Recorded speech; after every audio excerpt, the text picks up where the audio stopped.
Constitution of India. Part 2. Citizenship. Article 7. Rights of citizenship of certain migrants to Pakistan. Notwithstanding anything in Articles 5 and 6, a person who has after the first day of March, 1947, migrated from the territory of India to the territory now included in Pakistan shall not be deemed to be a citizen of India, provided that nothing in this article shall apply to a person who, after having so migrated to the territory now included in Pakistan, has returned to the territory of India, under a permit for resettlement, or permanent return, issued by or under the authority of any law, and every such person shall for the purposes of Clause B of Article 6, be deemed to have migrated to the territory of India after the 19th day of July, 1948.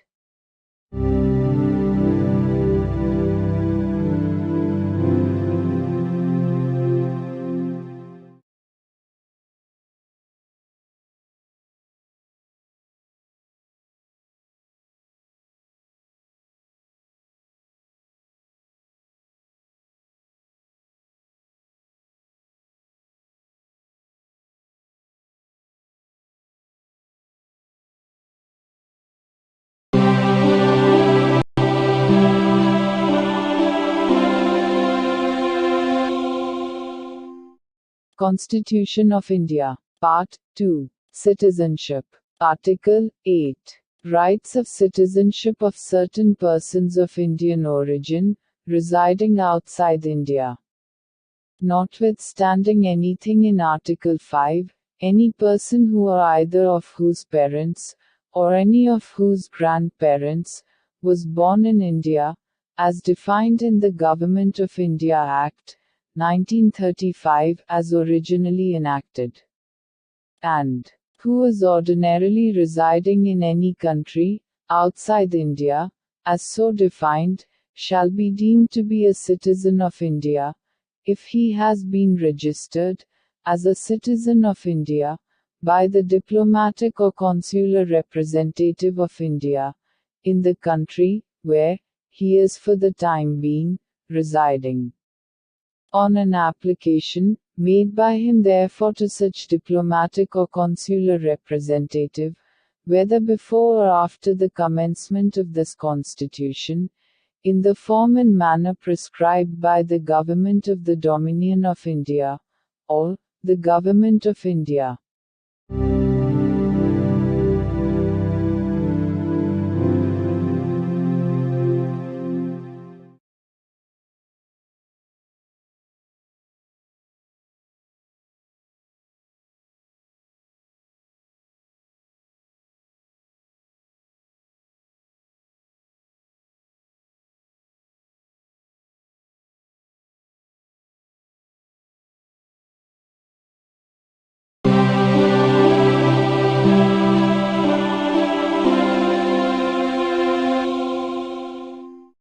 Constitution of India. Part 2. Citizenship. Article 9.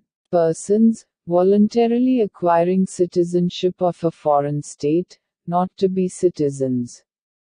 No person shall be a citizen of India by virtue of Article 5, or be deemed to be a citizen of India by virtue of Article 6 or Article 8, if he has voluntarily acquired the citizenship of any foreign state.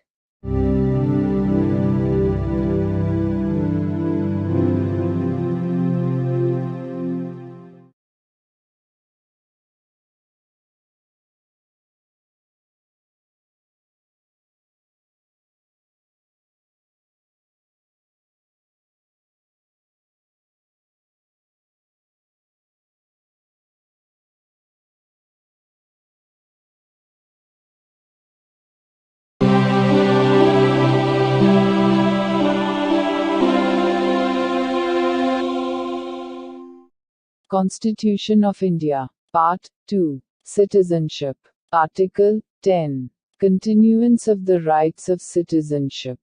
Every person, who is, or is deemed to be a citizen of India, under any of the foregoing provisions, of this part shall, subject to the provisions of any law that may be made by Parliament, continue to be such citizen.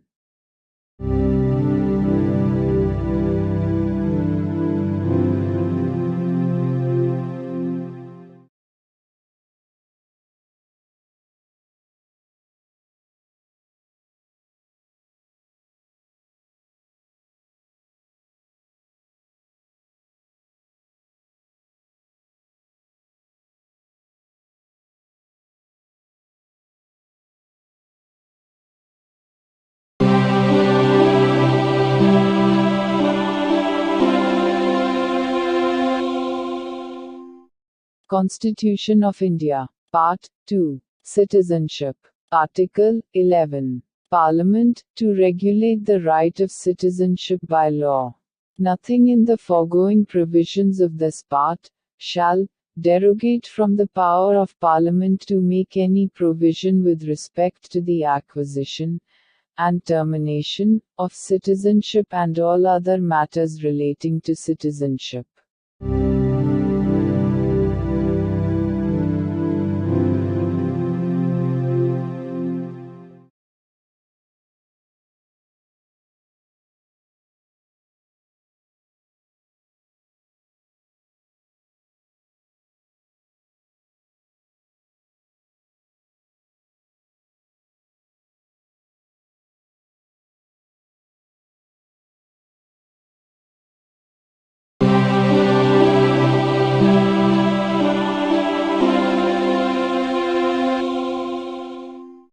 Constitution of India. Part 3.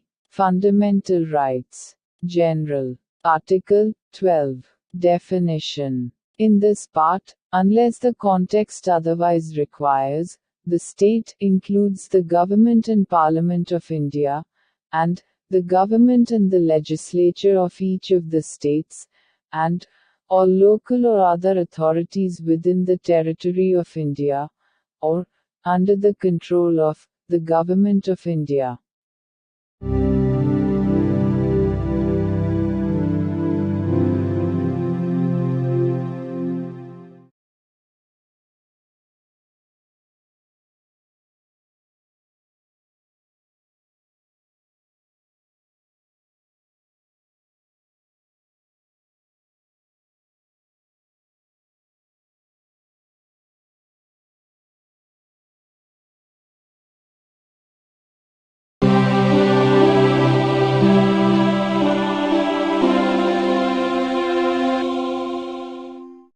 Constitution of India. Part 3. Fundamental Rights. General. Article 13. Laws, inconsistent with, or in derogation of the fundamental rights. All laws in force, in the territory of India, immediately before the commencement of this Constitution, in so far as they are inconsistent with the provisions of this part, shall, to the extent of such inconsistency, be void. The state shall not make any law, which takes away, or abridges, the rights conferred by this part, and any law, made in contravention of this clause, shall, to the extent of the contravention, be void. In this article, unless the context otherwise requires, law includes any ordinance, order, bylaw, rule, regulation, notification, custom or usage having, in the territory of India, the force of law. Laws in force includes laws passed or made by a legislature or other competent authority, in the territory of India, before the commencement of this Constitution, and not previously repealed, notwithstanding that any such law, or any part thereof, may not be then in operation, either at all, or in particular areas. Nothing in this article shall apply to any amendment of this Constitution, made under Article 368.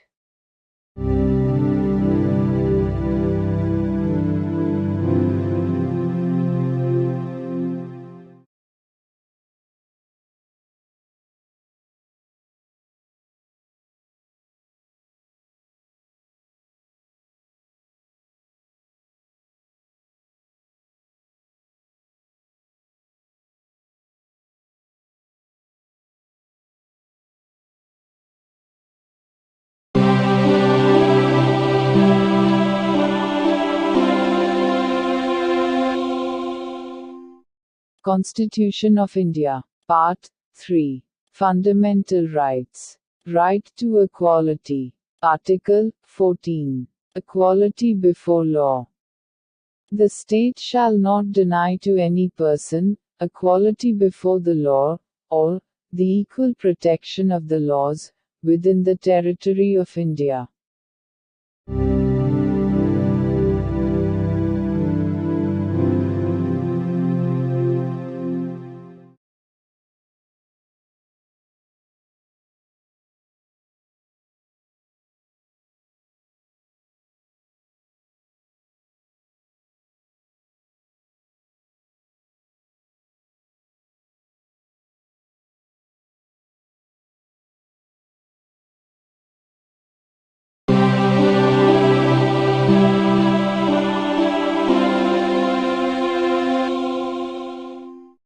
Constitution of India. Part 3. Fundamental Rights. Right to equality. Article 15. Prohibition of discrimination on grounds of religion, race, caste, sex, or place of birth. The state shall not discriminate against any citizen on grounds only of religion, race, caste, sex, place of birth, or any of them. No citizen shall, on grounds only of religion, race, caste, sex, place of birth, or any of them, be subject to any disability, liability, restriction, or condition, with regard to access to shops, public restaurants, hotels, and places of public entertainment, or the use of wells, tanks, bathing ghats, roads, and places of public resort, maintained wholly or partly out of state funds, or dedicated to the use of the general public. Nothing in this article shall prevent the state from making any special provision for women and children. Nothing in this article, or in Clause 2 of Article 29, shall prevent the state from making any special provision for the advancement of any socially and educationally backward classes of citizens, or for the scheduled castes and the scheduled tribes. Nothing in this article or in subclause G of Clause 1 of Article 19 shall prevent the state from making any special provision, by law, for the advancement of any socially and educationally backward classes of citizens, or for the scheduled castes or the scheduled tribes, insofar as such special provisions relate to their admission to educational institutions, including private educational institutions, whether aided or unaided by the state, other than the minority educational institutions referred to in Clause 1 of Article 30. Nothing in this article or subclause G of Clause 1 of Article 19 or Clause 2 of Article 29 shall prevent the state from making any special provision for the advancement of any economically weaker sections of citizens, other than the classes mentioned in clauses 4 and 5. And any special provision for the advancement of any economically weaker sections of citizens other than the classes mentioned in clauses 4 and 5, insofar as such special provisions relate to their admission to educational institutions, including private educational institutions, whether aided or unaided by the state, other than the minority educational institutions, referred to in Clause 1 of Article 30. Which in the case of reservation would be in addition to the existing reservations, and subject to a maximum of 10% of the total seats in each category. Explanation. For the purposes of this article, and Article 16, economically weaker sections shall be, such as, may be notified by the state, from time to time on the basis of family income, and other indicators of economic disadvantage.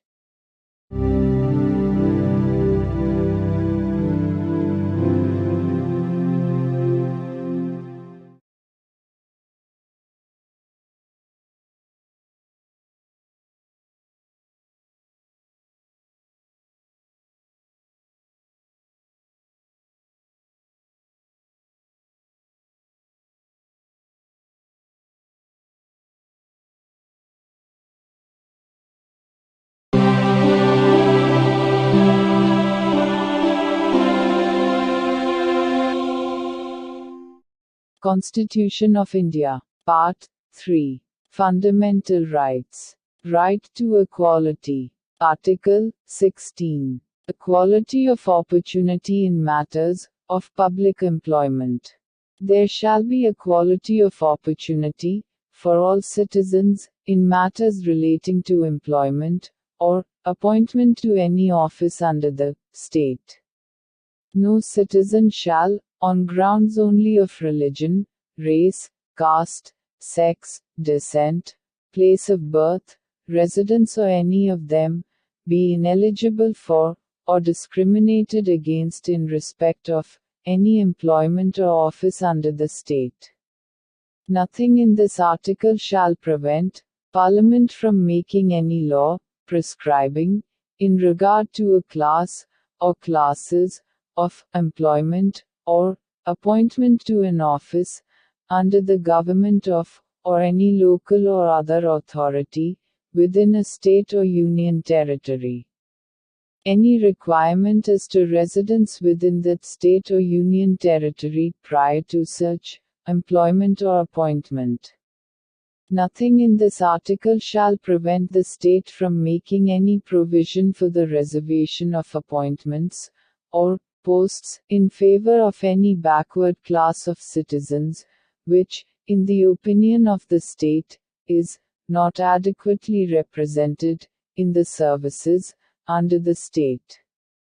Nothing in this article shall prevent the state from making any provision for reservation in matters of promotion, with consequential seniority, to any class or classes of posts in the services under the state, in favor of the scheduled castes and the scheduled tribes, which, in the opinion of the state, are not adequately represented in the services under the state. Nothing in this article shall prevent the state from considering any unfilled vacancies of a year, which are reserved for being filled up in that year, in accordance with any provision for reservation made under Clause 4 or Clause 4a, as a separate class of vacancies to be filled up in any succeeding year or years, and such class of vacancies shall not be considered together with the vacancies of the year in which they are being filled up for determining the ceiling of 50% reservation on total number of vacancies of that year.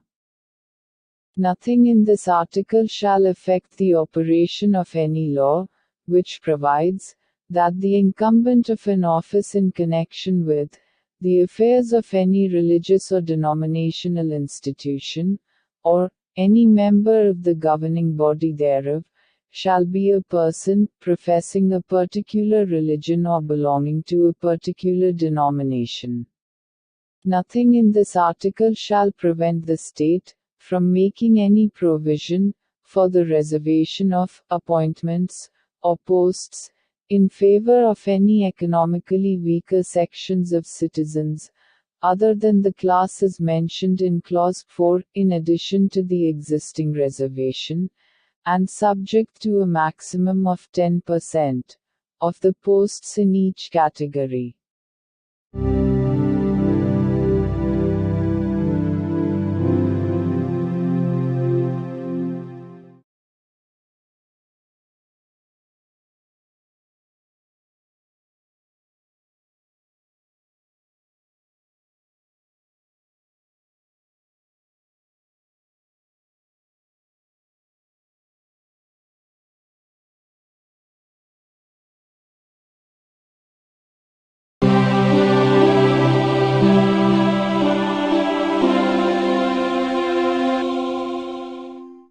Constitution of India. Part 3. Fundamental Rights. Right to equality. Article 17. Abolition of untouchability. Untouchability is abolished and its practice in any form is forbidden. The enforcement of any disability arising out of untouchability shall be an offence punishable in accordance with law.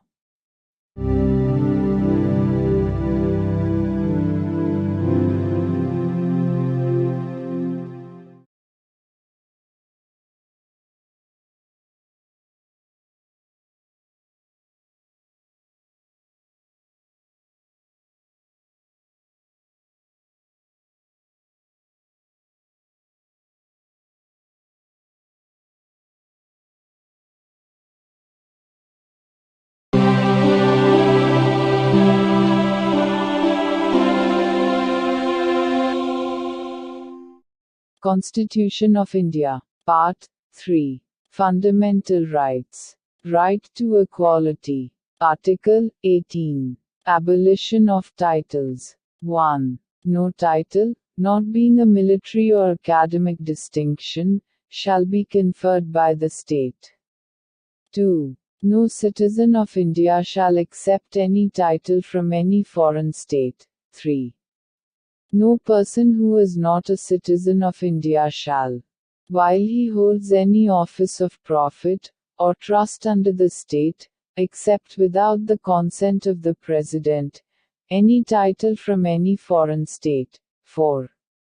No person holding any office of profit or trust under the state shall, without the consent of the President, accept any present, emolument, or office of any kind from or under any foreign state.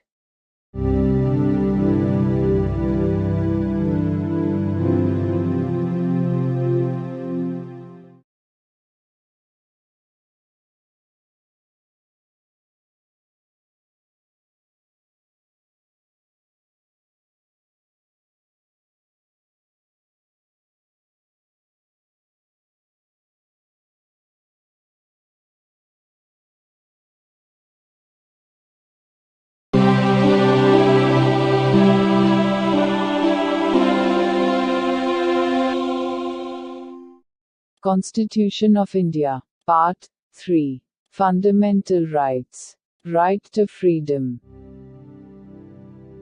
Article 19. Protection of certain rights regarding freedom of speech, etc. All citizens shall have the right a. to freedom of speech and expression, b. to assemble peaceably and without arms, c. to form associations or unions or cooperative societies, d. to move freely throughout the territory of India, a. to reside and settle in any part of the territory of India, and g. to practice any profession, or to carry on any occupation, trade or business.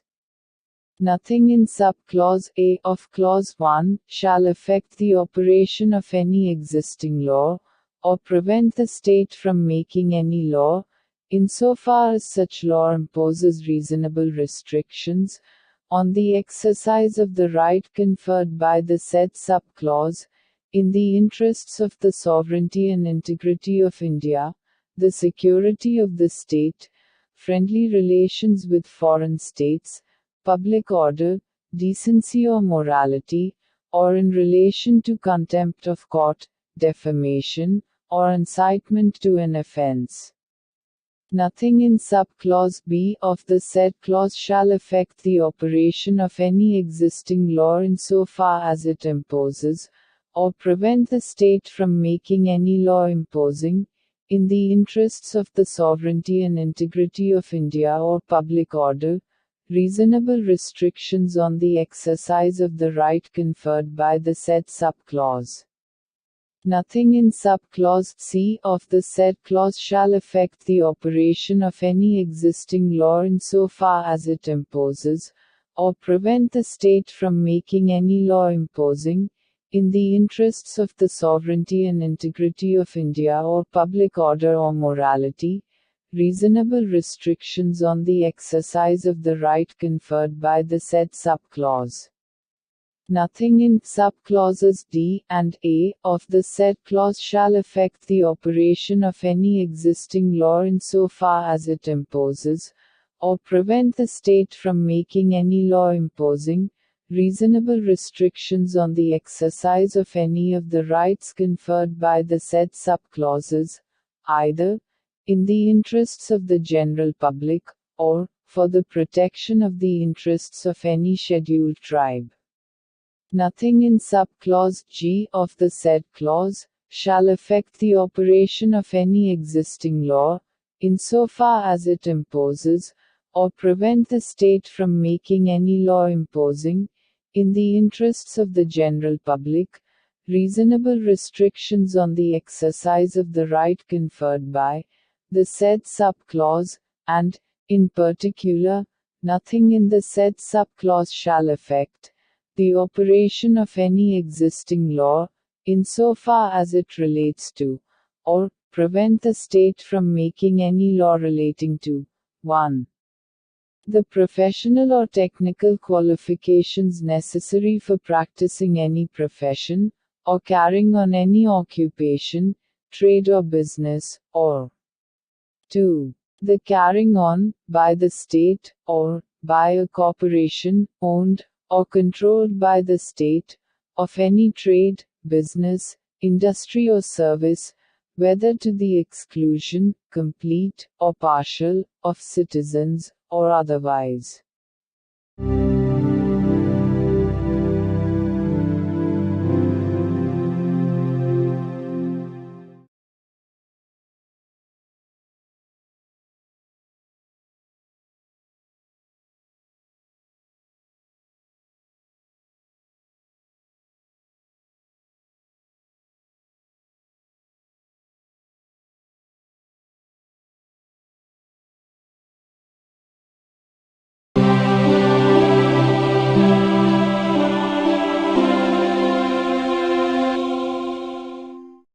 Constitution of India. Part 3. Fundamental Rights. Right to Freedom. Article 20. Protection, in respect of conviction for offences.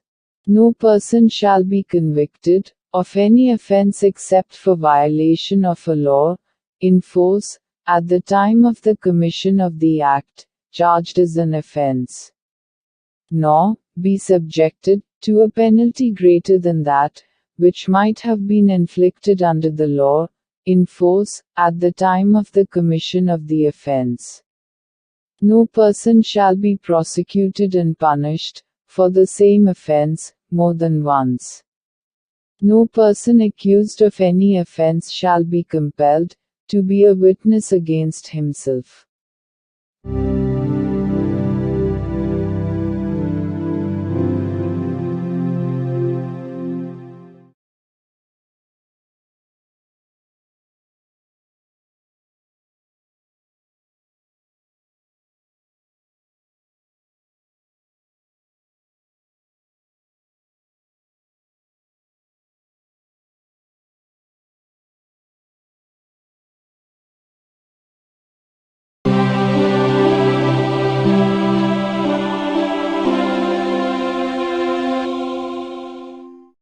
Constitution of India. Part 3. Fundamental rights. Right to freedom. Article 21. Protection of life and personal liberty. No person shall be deprived of his life or personal liberty, except according to procedure established by law.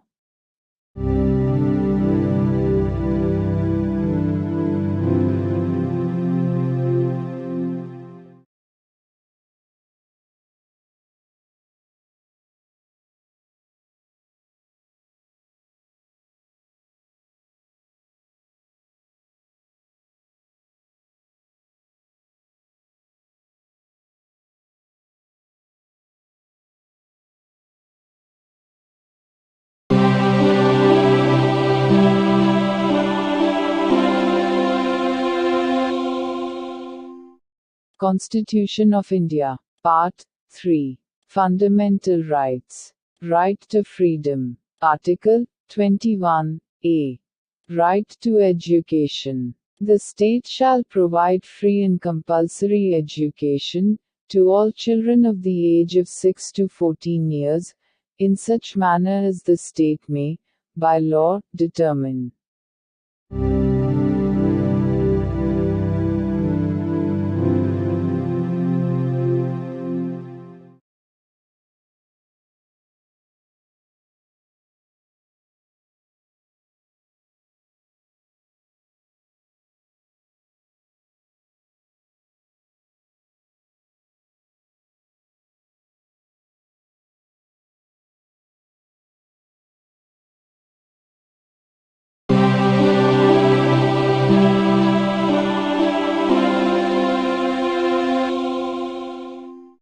Constitution of India. Part 3. Fundamental rights. Right to freedom. Article 22. Protection against arrest and detention in certain cases.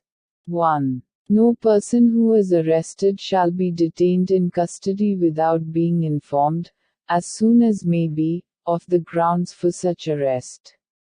Nor shall he be denied the right to consult, and to be defended by, a legal practitioner of his choice. 2. Every person who is arrested and detained in custody shall be produced before the nearest magistrate, within a period of 24 hours, of such arrest excluding the time necessary for the journey from the place of arrest, to the court of the magistrate, and no such person shall be detained in custody beyond the said period, without the authority of a magistrate. 3. Nothing in clauses 1 and 2 shall apply to any person who for the time being is an enemy alien, or to any person who is arrested or detained, under any law providing for preventive detention. 4. No law providing for preventive detention shall authorize the detention of a person, for a longer period than 3 months. Unless, an advisory board consisting of persons, who are, or have been, or are qualified to be appointed as, judges of a high court, has reported, before the expiration of the said period of 3 months, that there is in its opinion sufficient cause for such detention. Provided that nothing in this subclause shall authorize the detention of any person, beyond the maximum period prescribed by any law made by Parliament, under subclause B of clause 7. Or, such person is detained, in accordance with the provisions of any law made by Parliament, under subclauses A and B of clause 7. 5. When any person is detained in pursuance of an order made under any law, providing for preventive detention, the authority making the order shall, as soon as may be, communicate to such person the grounds on which the order has been made, and shall afford him the earliest opportunity of making a representation against the order. 6. Nothing in clause 5 shall require the authority making any such order, as is referred to in that clause, to disclose facts, which such authority considers to be against the public interest to disclose. 7. Parliament may by law prescribe a. The circumstances, under which in the class, or classes of cases, in which, a person may be detained for a period longer than 3 months, under any law providing for preventive detention, without obtaining the opinion of an advisory board, in accordance with the provisions of subclause A of clause 4. b. The maximum period for which any person may in any class or classes of cases be detained under any law providing for preventive detention. And c. The procedure to be followed by an advisory board in an inquiry under subclause A of clause 4.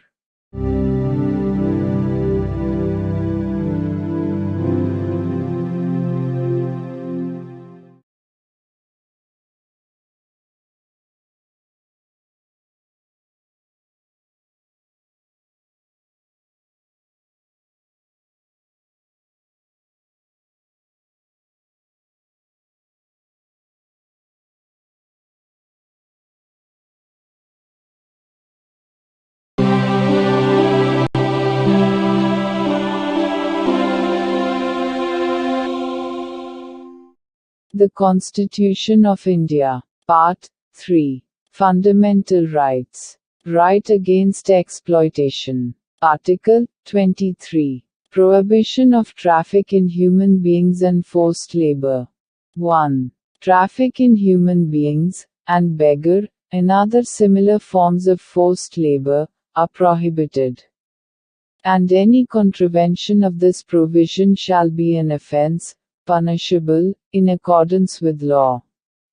2. Nothing in this article shall prevent the state from imposing compulsory service for public purposes. And in imposing such service, the state shall not make any discrimination on grounds only of religion, race, caste or class or any of them.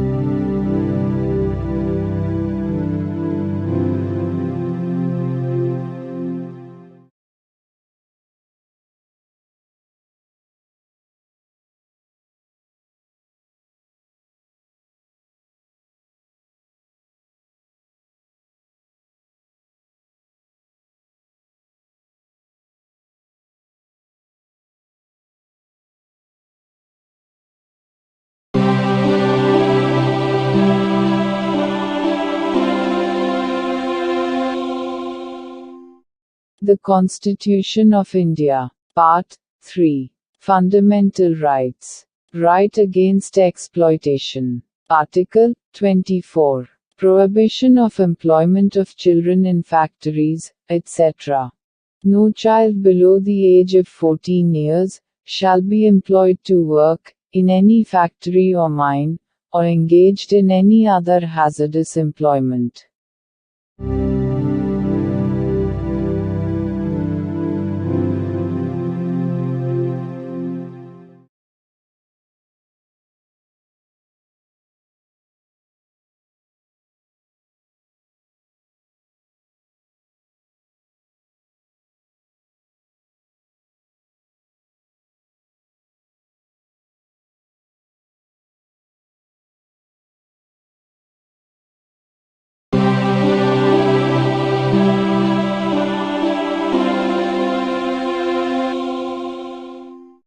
The Constitution of India. Part 3. Fundamental Rights. Right to freedom of religion.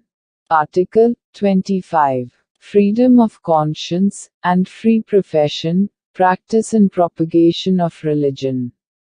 1. Subject to public order, morality and health, and, to the other provisions of this part, all persons are equally entitled to freedom of conscience, and the right, freely to profess, practice, and propagate religion. 2. Nothing in this article shall affect the operation of any existing law, or prevent the state from making any law, regulating or restricting any economic, financial, political or other secular activity which may be associated with religious practice. B. Providing for social welfare and reform, or the throwing open of Hindu religious institutions of a public character to all classes and sections of Hindus. Explanation 1. The wearing and carrying of kirpans shall be deemed to be included in the profession of the Sikh religion. Explanation 2. In subclause B of clause 2, the reference to Hindus shall be construed as including a reference to persons professing the Sikh, Jaina, or Buddhist religion, and the reference to Hindu religious institutions shall be construed accordingly.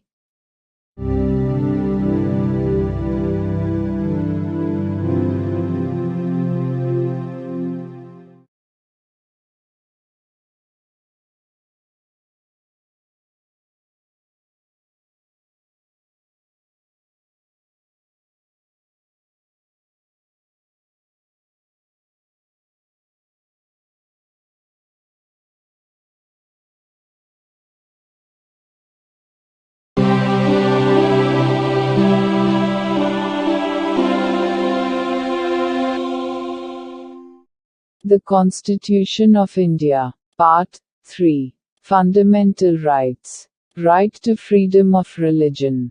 Article 26. Freedom to manage religious affairs. Subject to public order, morality and health, every religious denomination, or any section thereof, shall have the right a. To establish and maintain institutions for religious and charitable purposes. B. To manage its own affairs, in matters of religion. C. To own, and acquire, movable and immovable property, and D. To administer such property in accordance with law.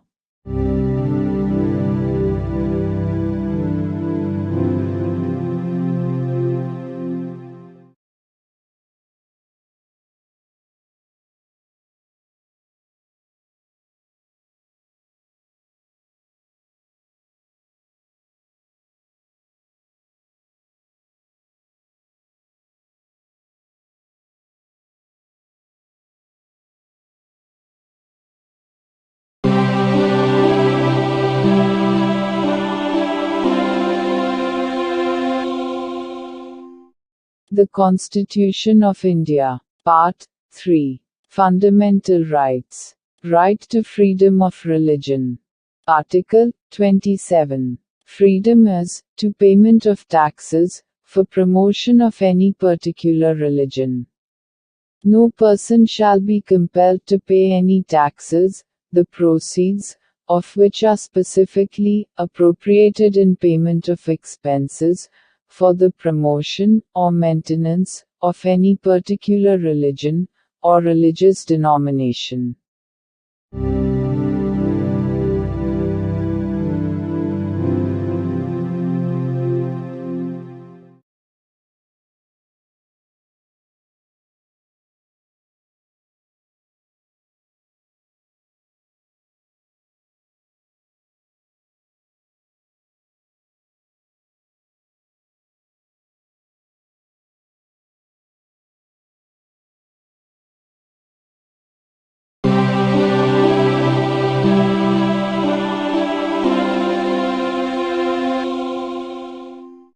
The Constitution of India. Part 3. Fundamental Rights. Right to freedom of religion.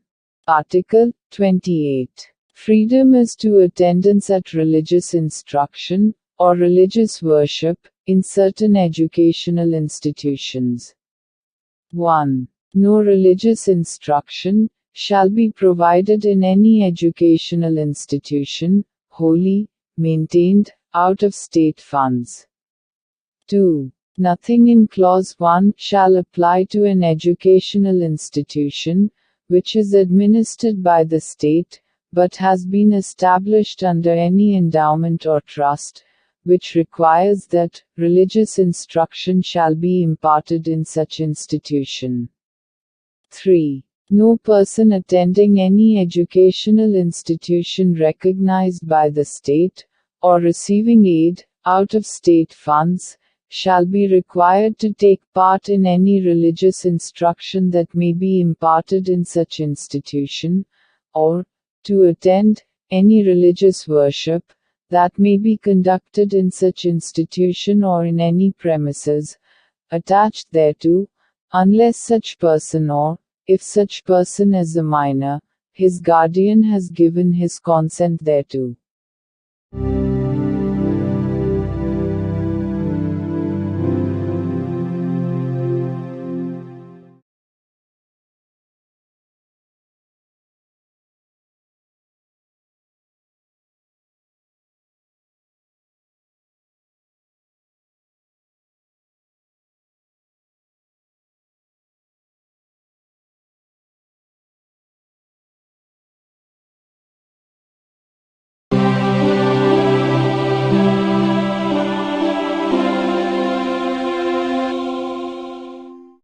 The Constitution of India. Part 3. Fundamental Rights. Cultural and Educational Rights. Article 29. Protection of Interests of Minorities. 1. Any section of the citizens residing in the territory of India, or any part thereof having a distinct language, script, or culture of its own, shall have the right to conserve the same.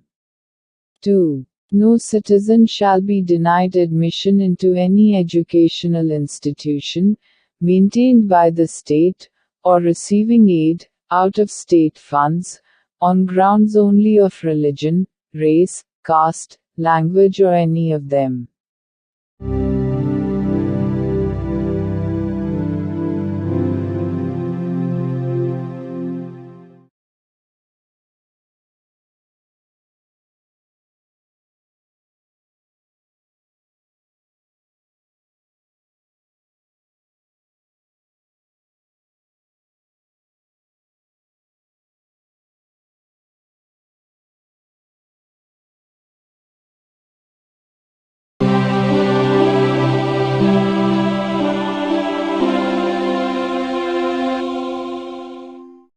The Constitution of India. Part 3. Fundamental Rights. Cultural and Educational Rights. Article 30.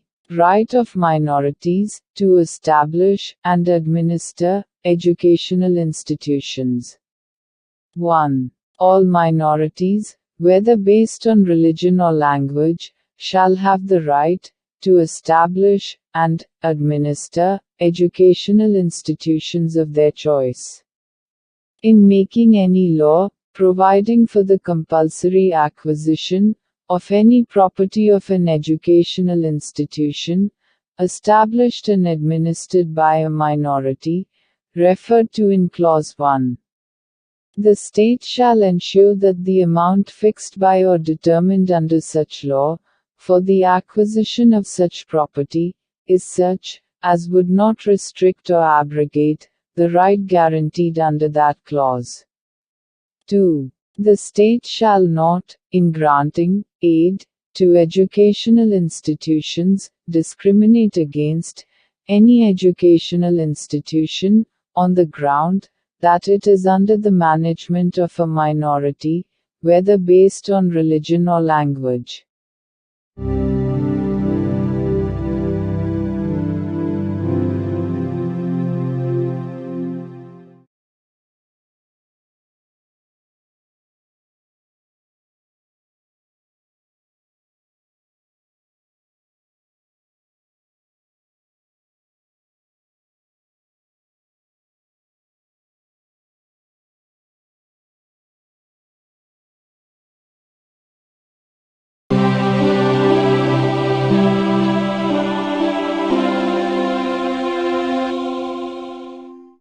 The Constitution of India. Part 3. Fundamental Rights. Saving of certain laws.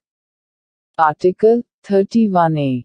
Saving of laws providing for acquisition of estates, etc.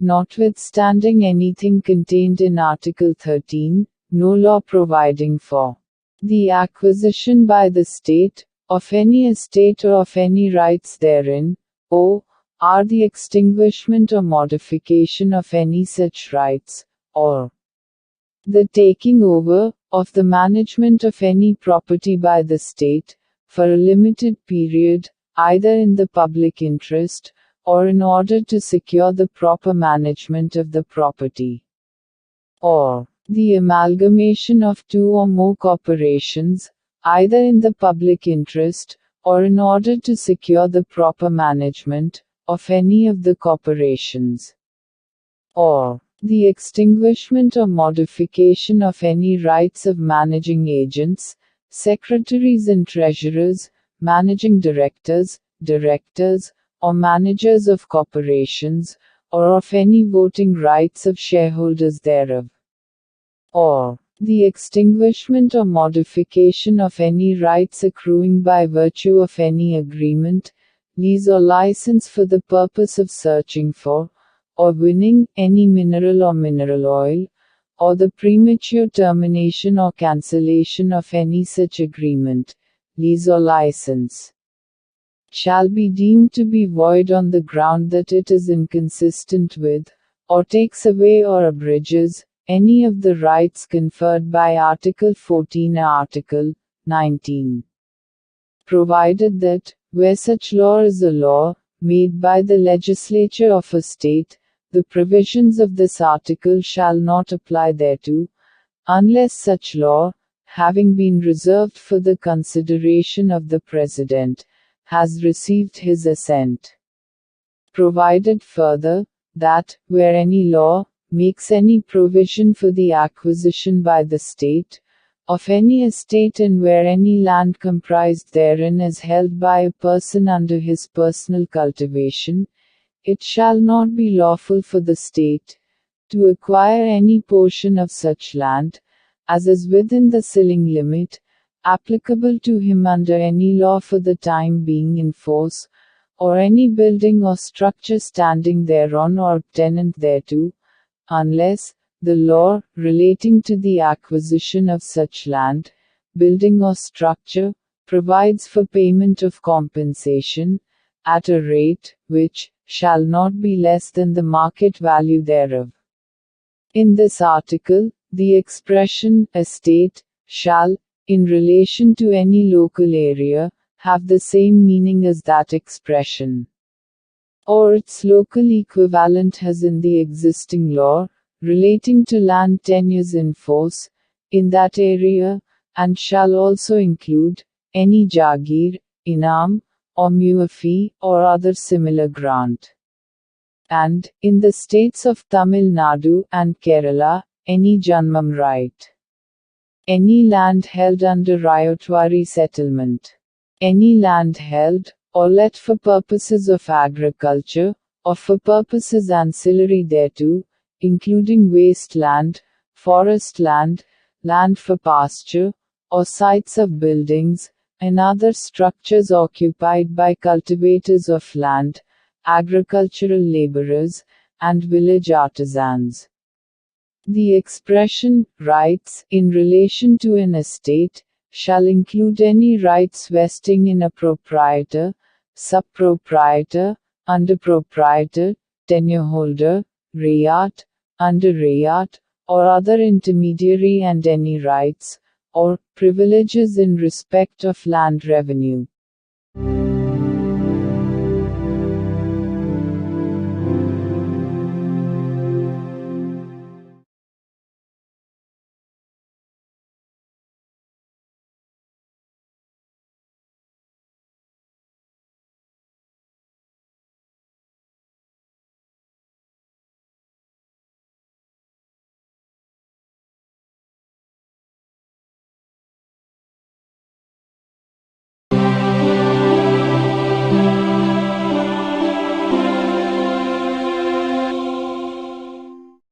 The Constitution of India. Part 3. Fundamental Rights. Saving of certain laws. Article 31b. Validation of certain acts and regulations. Without prejudice to the generality of the provisions contained in Article 31a. None of the acts and regulations specified in the ninth schedule, nor any of the provisions thereof shall be deemed to be void, or ever to have become void on the ground that such act, regulation or provision is inconsistent with, or takes away or abridges any of the rights conferred by any provisions of this part. And, notwithstanding any judgment, decree or order of any court or tribunal, to the contrary, each of the said acts and regulations shall, subject to the power of any competent legislature to repeal, or amend it, continue in force.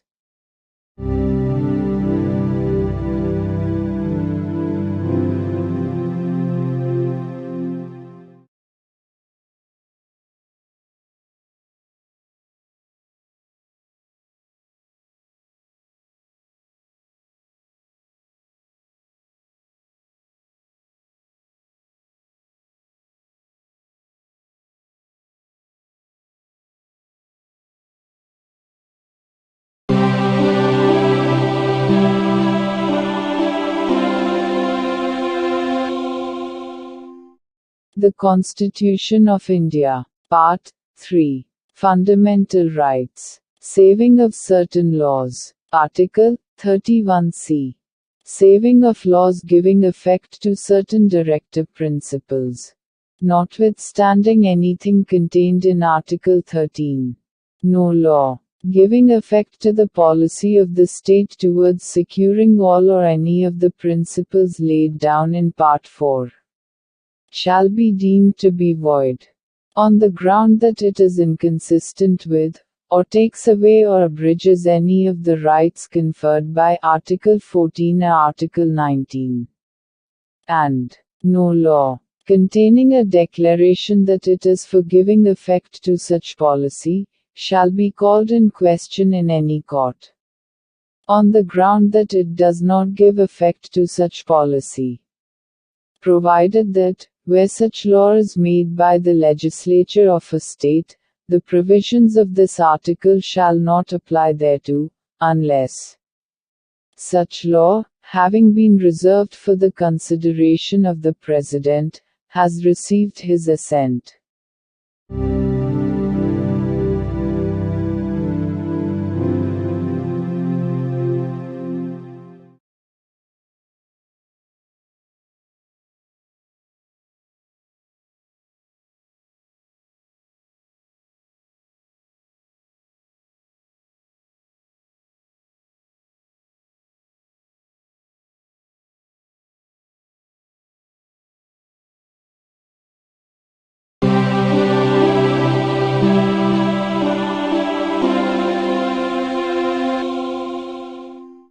The Constitution of India. Part 3. Fundamental Rights. Right to constitutional remedies. Article 32. Remedies for enforcement of rights conferred by this part. 1. The right to move the Supreme Court, by appropriate proceedings for the enforcement of the rights conferred by this part, is guaranteed. 2. The Supreme Court shall have power to issue directions or orders, or writs, including writs in the nature of habeas corpus, mandamus, prohibition, quo warranto and certiorari, whichever may be appropriate, for the enforcement of any of the rights conferred by this part. 3. Without prejudice to the powers conferred on the Supreme Court, by clauses 1 and 2. Parliament may by law empower any other court to exercise within the local limits of its jurisdiction all or any of the powers exercisable by the Supreme Court under Clause 2. 4. The right guaranteed by this article shall not be suspended, except as otherwise provided for by this Constitution.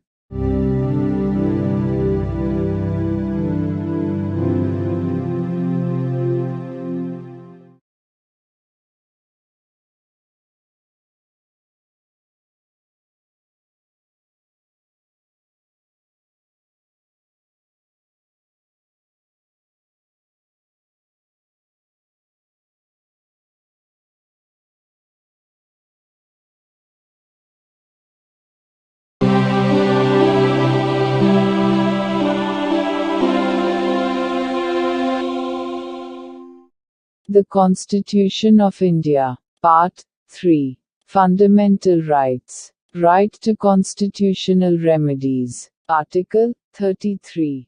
Power of Parliament, to modify the rights, conferred by this part, in their application to forces, etc. Parliament may by law, determine to what extent any of the rights, conferred by this part, shall, in their application to the members of the armed forces, or the members of the forces, charged with the maintenance of public order, or persons employed in any bureau, or other organization established by the state, for purposes of intelligence or counterintelligence, or person employed in, or in connection with, the telecommunication systems set up for the purposes of any force, bureau, or organization, referred to in clauses A to C, be restricted, or abrogated, so as to ensure the proper discharge of their duties, and the maintenance of discipline among them.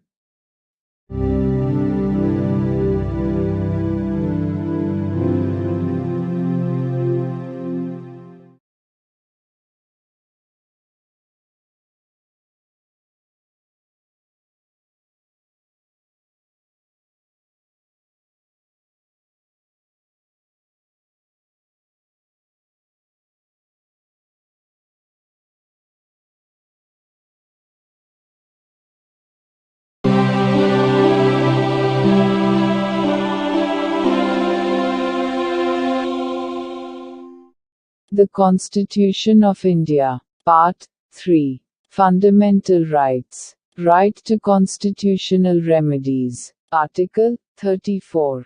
Restriction on rights conferred by this part while martial law is in force in any area.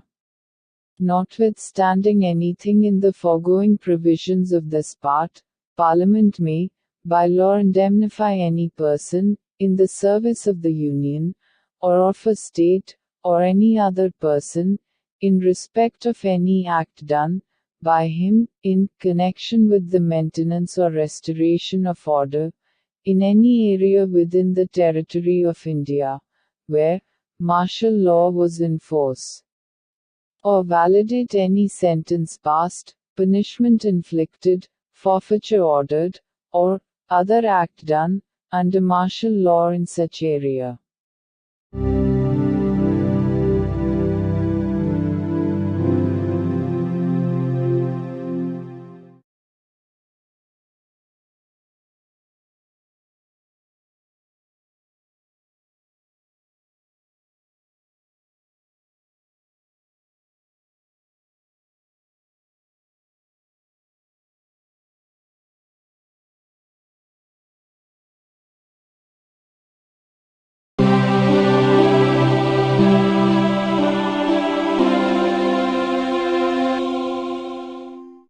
The Constitution of India. Part 3. Fundamental Rights. Right to constitutional remedies. Article 35. Legislation to give effect to the provisions of this part.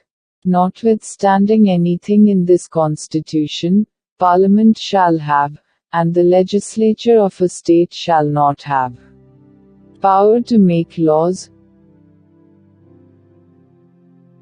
with respect to any of the matters, which, under Clause 3 of Article 16, Clause 3 of Article 32, Article 33 and Article 34 may be provided for, by law, made by Parliament, and for prescribing punishment, for those acts, which are declared to be offences under this part. And Parliament shall, as soon as may be after the commencement of this Constitution, make laws, for prescribing punishment, for the acts referred to in sub-clause 2.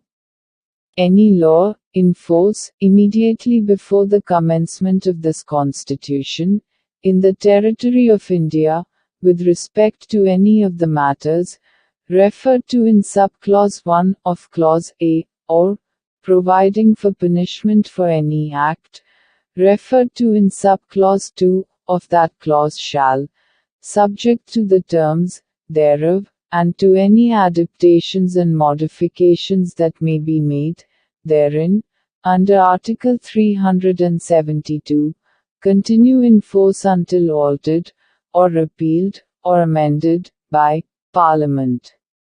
Explanation. In this article, the expression, law in force, has the same meaning as in Article 372.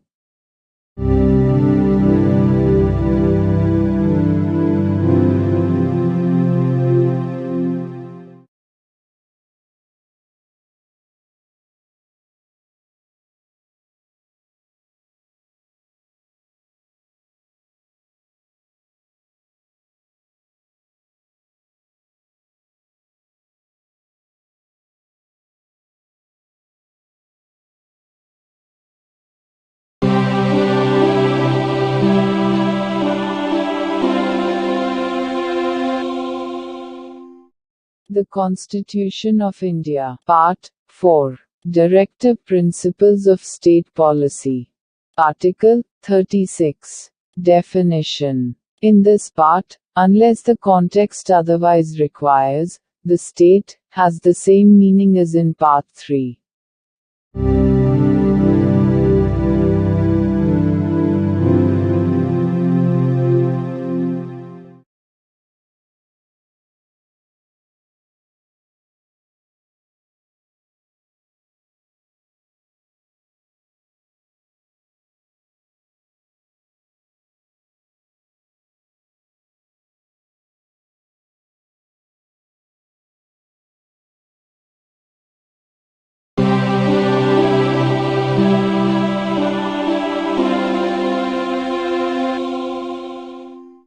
The Constitution of India. Part 4. Directive Principles of State Policy.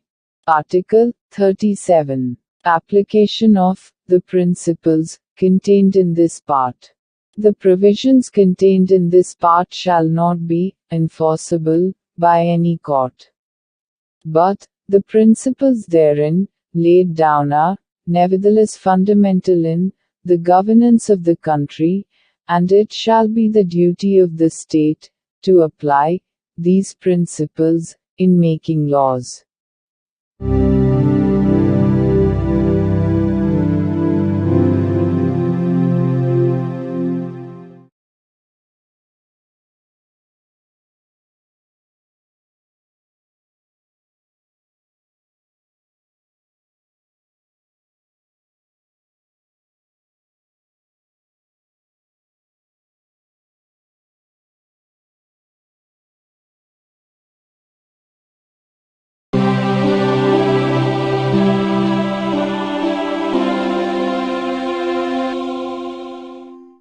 The Constitution of India. Part 4. Directive Principles of State Policy. Article 38. State to secure social order, for the promotion of welfare of the people. The state shall strive to promote the welfare of the people, by securing and protecting as effectively as it may a social order, in which justice, social, economic, and political, shall inform all the institutions of the national life. The state shall, in particular, strive to minimize the inequalities in income, and endeavor to eliminate inequalities in status, facilities and opportunities, not only amongst individuals, but also amongst groups of people, residing in different areas, or engaged in different vocations.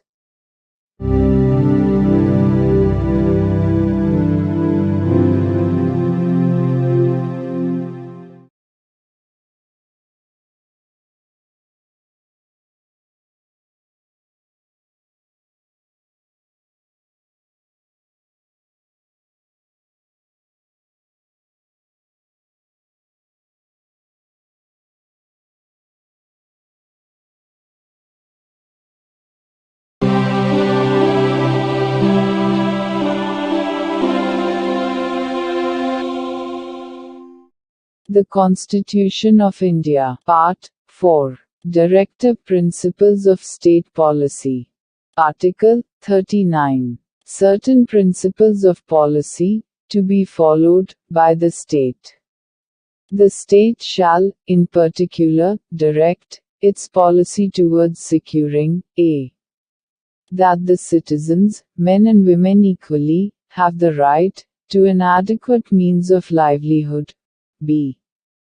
That the ownership and control of the material resources of the community are so distributed as best to subserve the common good.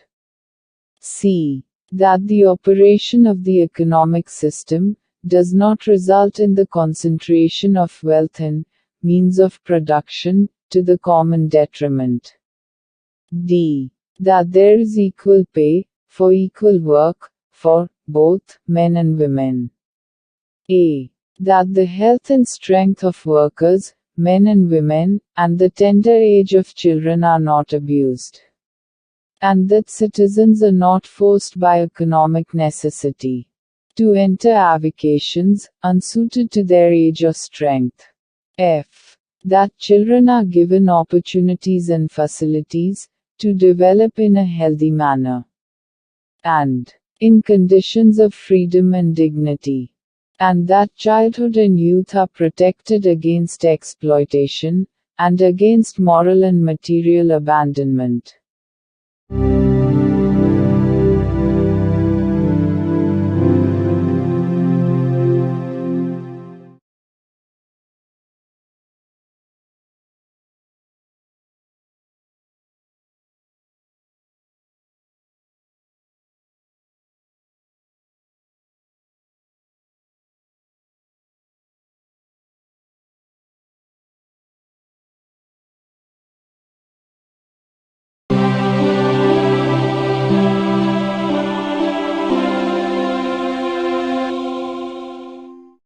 The Constitution of India. Part 4.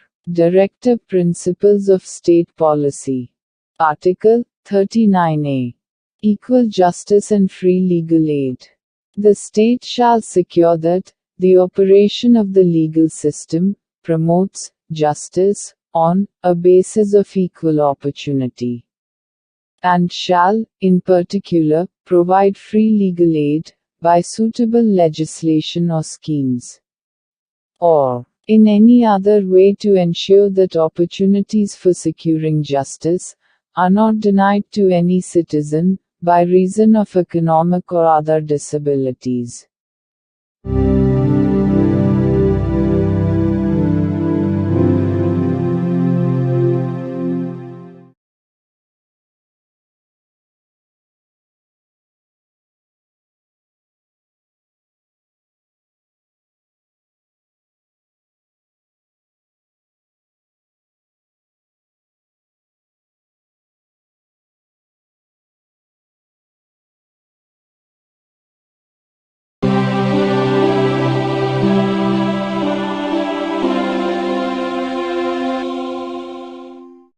The Constitution of India. Part 4. Directive Principles of State Policy. Article 40. Organization of Village Panchayats. The state shall take steps to organize village panchayats, and endow them with such powers and authority as may be necessary to enable them to function as units of self-government.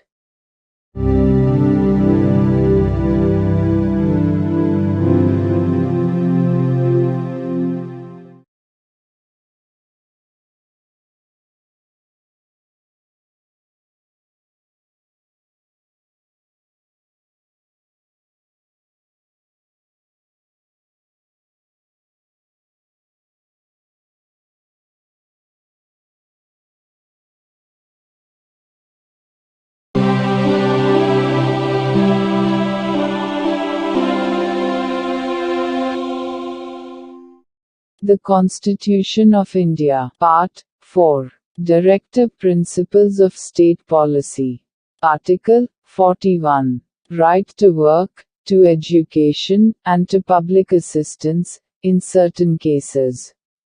The state shall, within the limits of its economic capacity and development, make effective provision for securing the right to work, to education, and to public assistance, in cases of unemployment, old age, sickness, and disablement, and in other cases of undeserved want.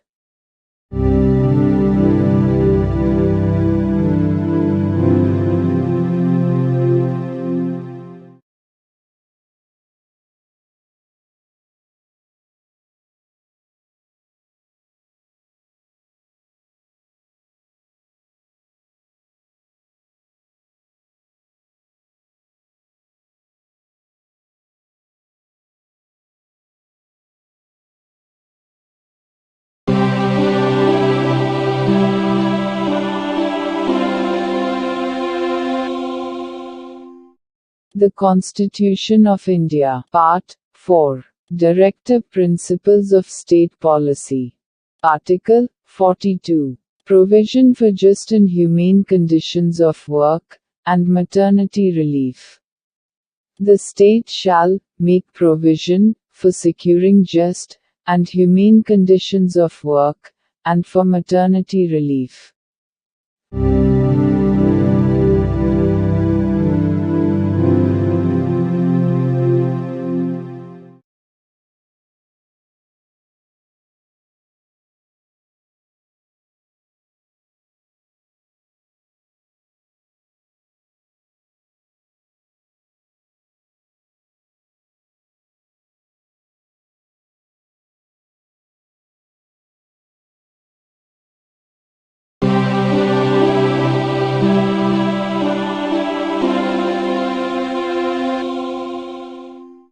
The Constitution of India. Part 4. Directive Principles of State Policy. Article 43. Living wage, etc., for workers.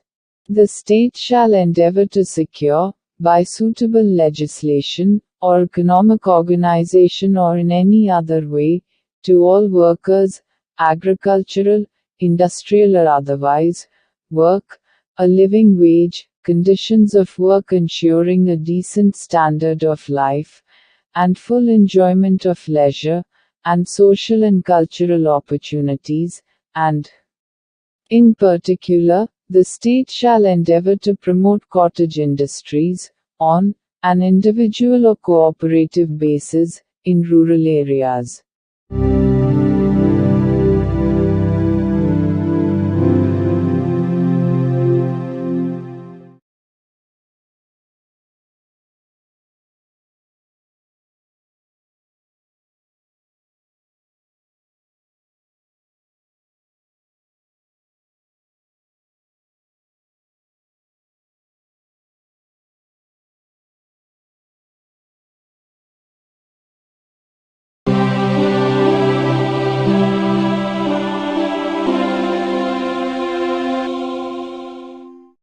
The Constitution of India. Part 4. Directive Principles of State Policy. Article 43A. Participation of workers in management of industries.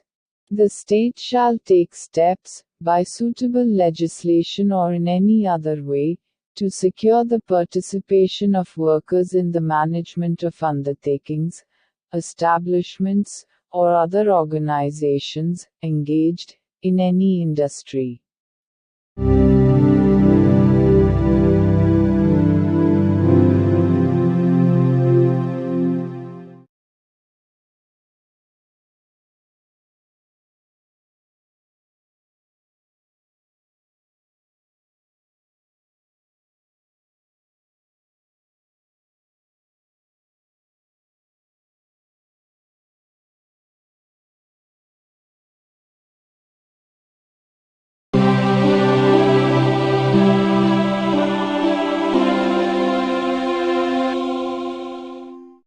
The Constitution of India. Part 4.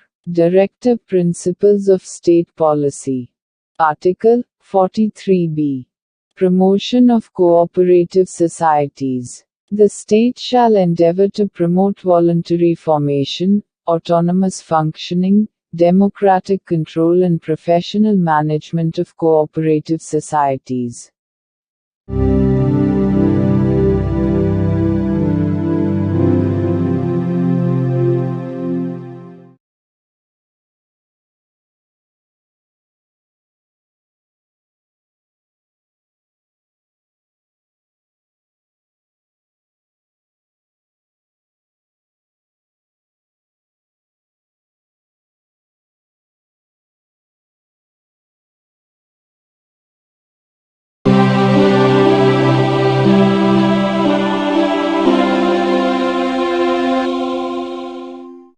The Constitution of India. Part 4.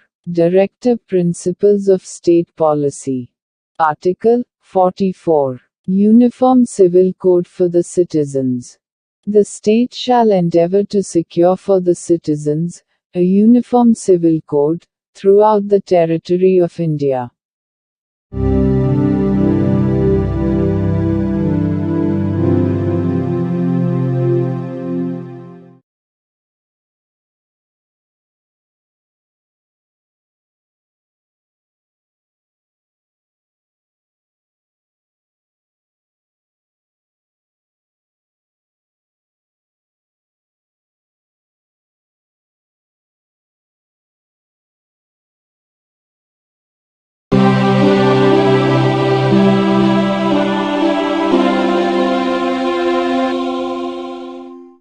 The Constitution of India. Part 4.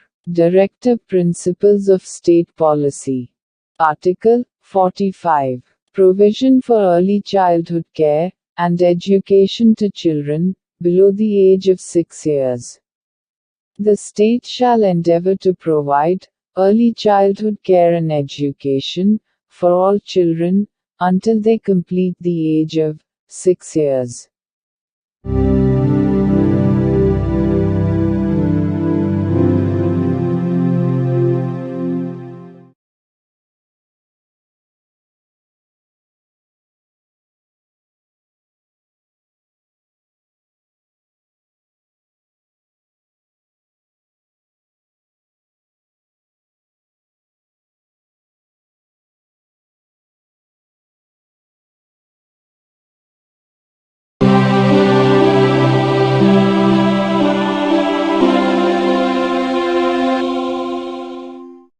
The Constitution of India. Part 4. Directive Principles of State Policy. Article 46.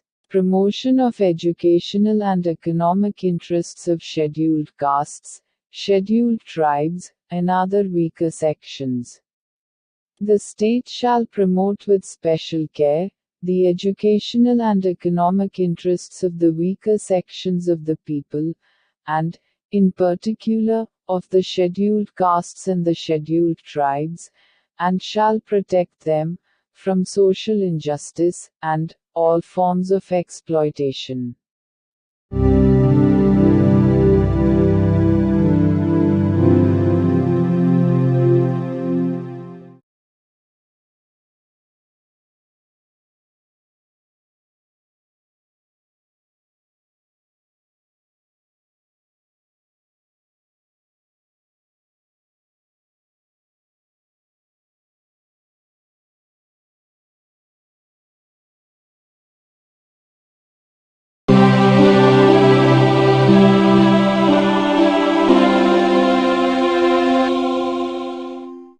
The Constitution of India. Part 4. Directive Principles of State Policy. Article 47. Duty of the state to raise the level of nutrition and the standard of living, and to improve public health. The state shall regard the raising of the level of nutrition and the standard of living of its people, and the improvement of public health, as among its primary duties, and, in particular, the state shall endeavor to bring about prohibition of the consumption, except for medicinal purposes, of intoxicating drinks and of drugs, which are injurious to health.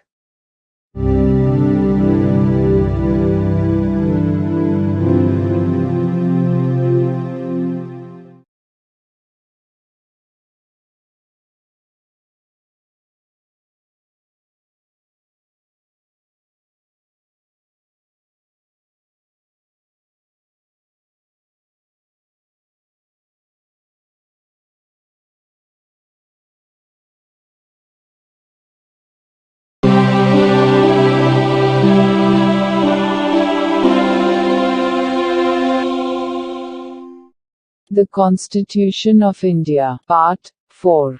Directive Principles of State Policy. Article 48. Organization of Agriculture and Animal Husbandry. The state shall endeavor to organize agriculture and animal husbandry, on modern and scientific lines, and shall, in particular, take steps for preserving and improving the breeds, and prohibiting the slaughter of cows and calves and other milch and draught cattle.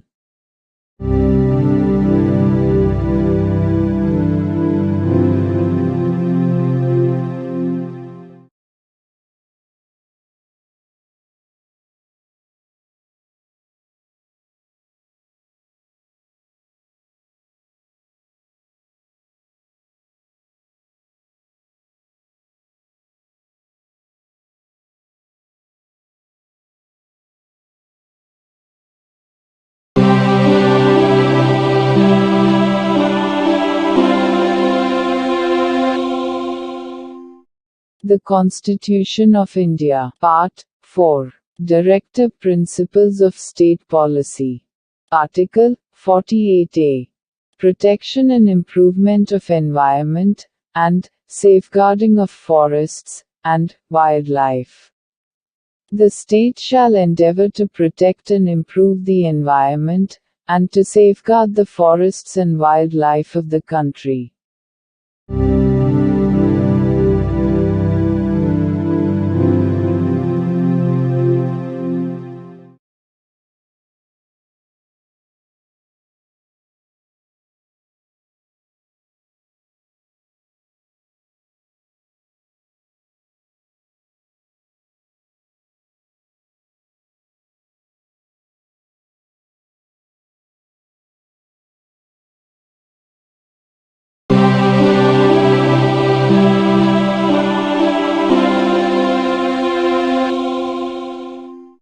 The Constitution of India. Part 4. Directive Principles of State Policy. Article 49. Protection of monuments, and places, and objects of national importance.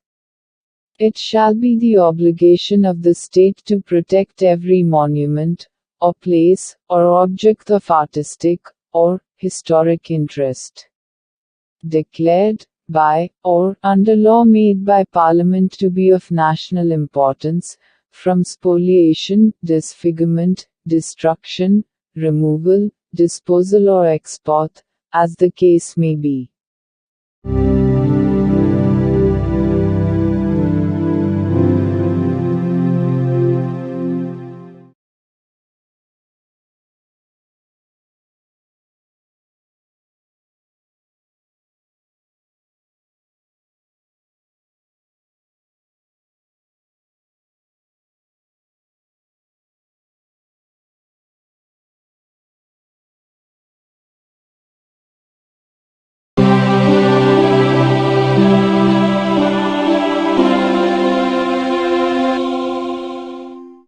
The Constitution of India. Part 4. Directive Principles of State Policy. Article 50. Separation of judiciary from executive. The state shall take steps to separate the judiciary from the executive, in the public services of the state.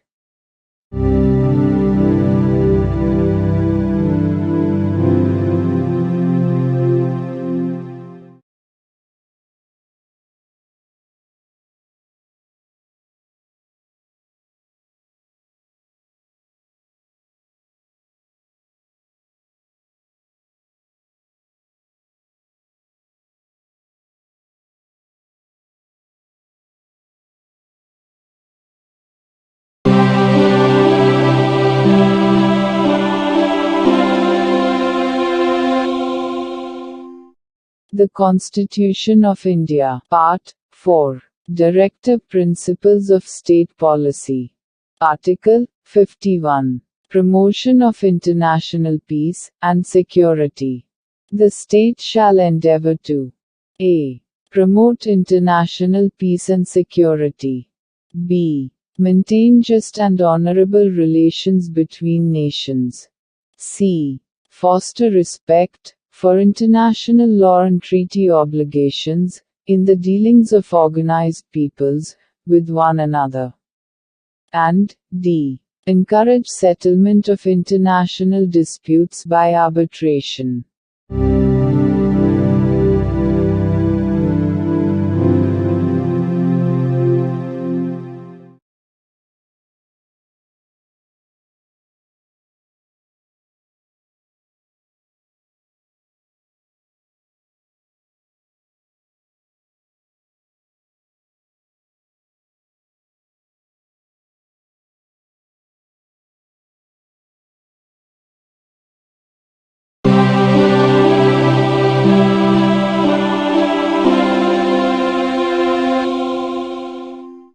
The Constitution of India. Part 4a.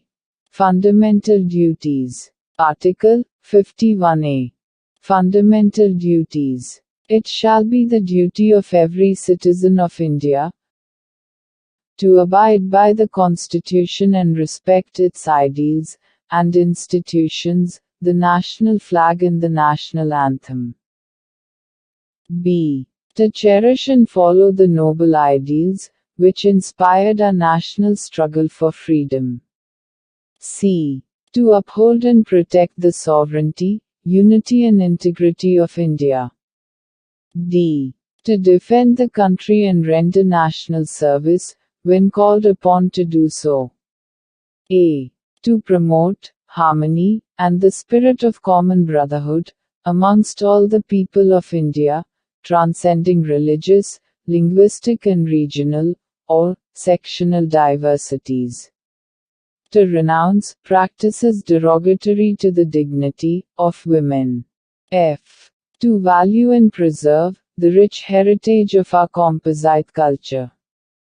g. To protect and improve the natural environment, including forests, lakes, rivers and wildlife, and to have compassion for living creatures.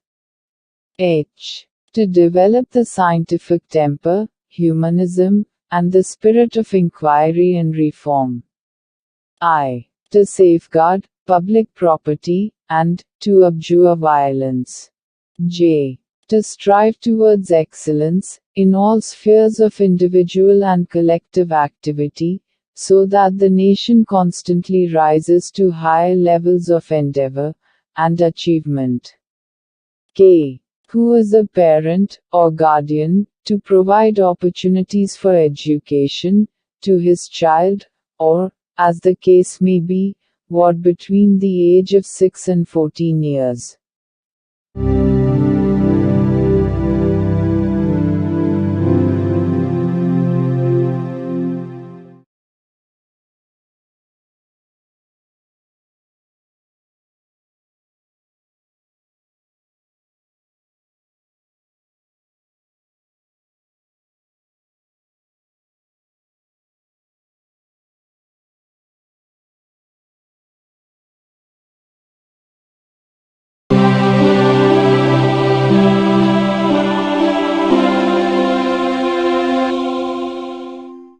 The Constitution of India. Part 5. The Union.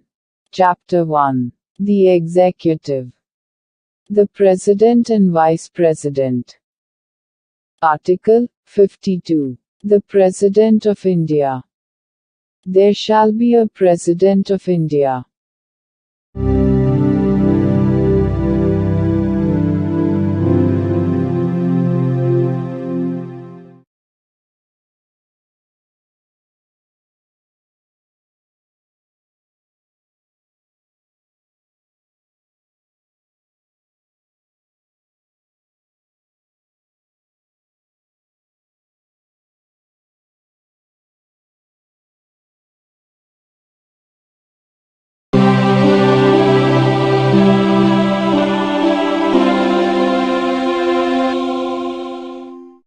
The Constitution of India. Part 5. The Union.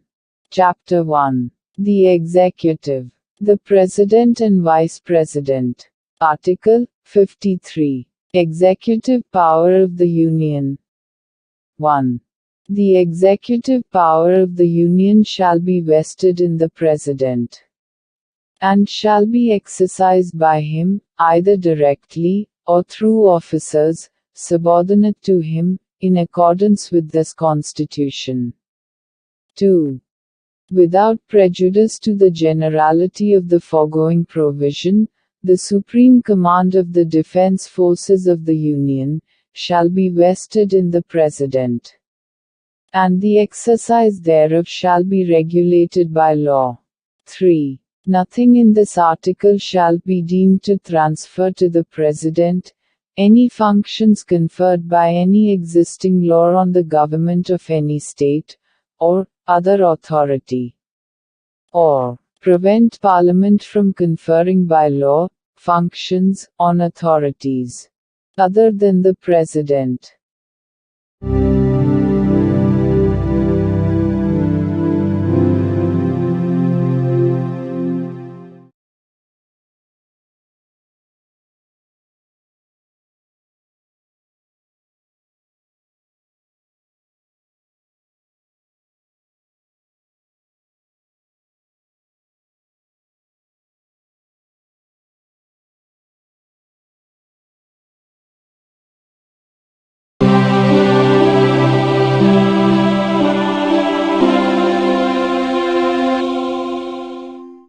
The Constitution of India. Part 5, The Union. Chapter 1. The Executive. The President and Vice President. Article 54. Election of President. The President shall be elected by the members of an electoral college, consisting of a. the elected members of both Houses of Parliament, and b. the elected members of the legislative assemblies of the states. Explanation. In this article, and in Article 55, state includes the National Capital Territory of Delhi, and the Union Territory of Pondicherry.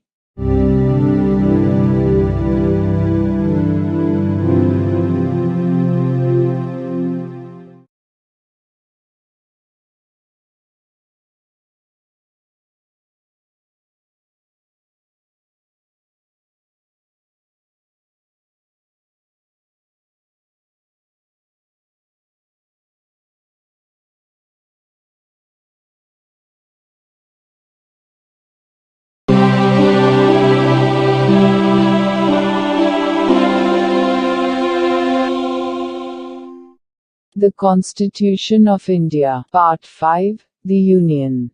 Chapter 1. The Executive. The President and Vice President. Article 55. Manner of election of President.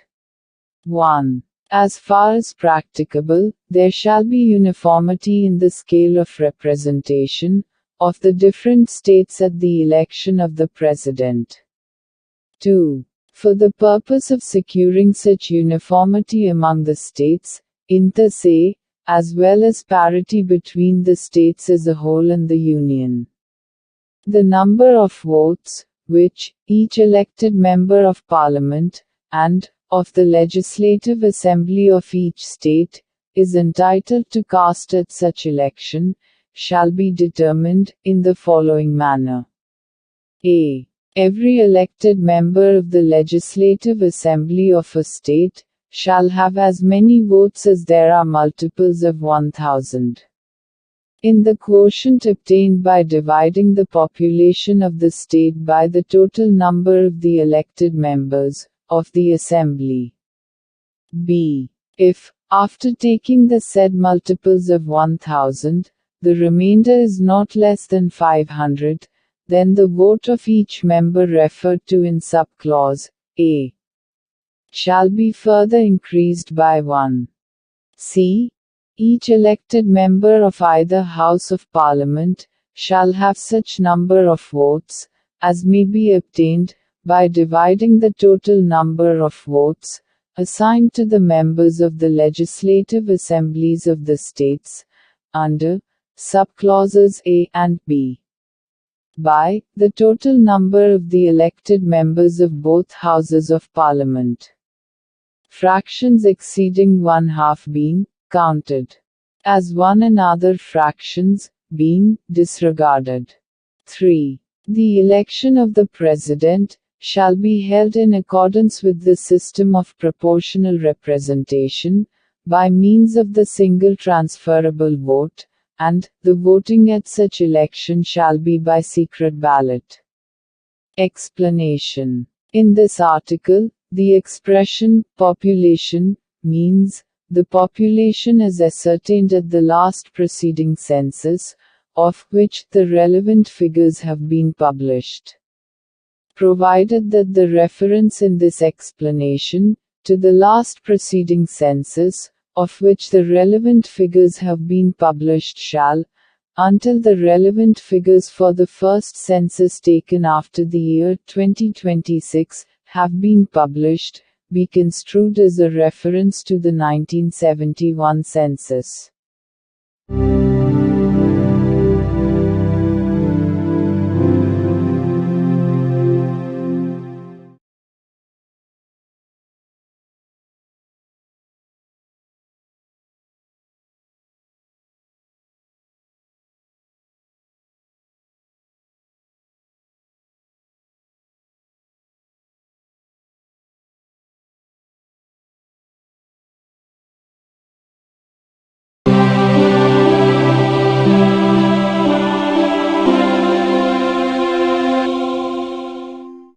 The Constitution of India. Part 5. The Union.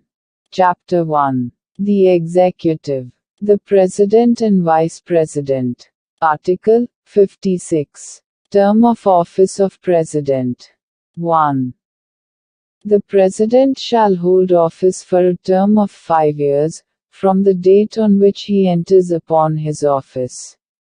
Provided that a. The President may, by writing under his hand addressed to the Vice President, resign his office.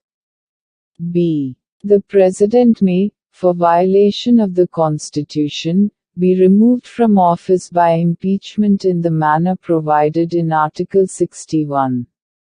c. The President shall, notwithstanding the expiration of his term, continue to hold office, until his successor enters upon his office. 2. Any resignation addressed to the Vice President under Clause A of the proviso to Clause 1 shall forthwith be communicated by him to the Speaker of the House of the People.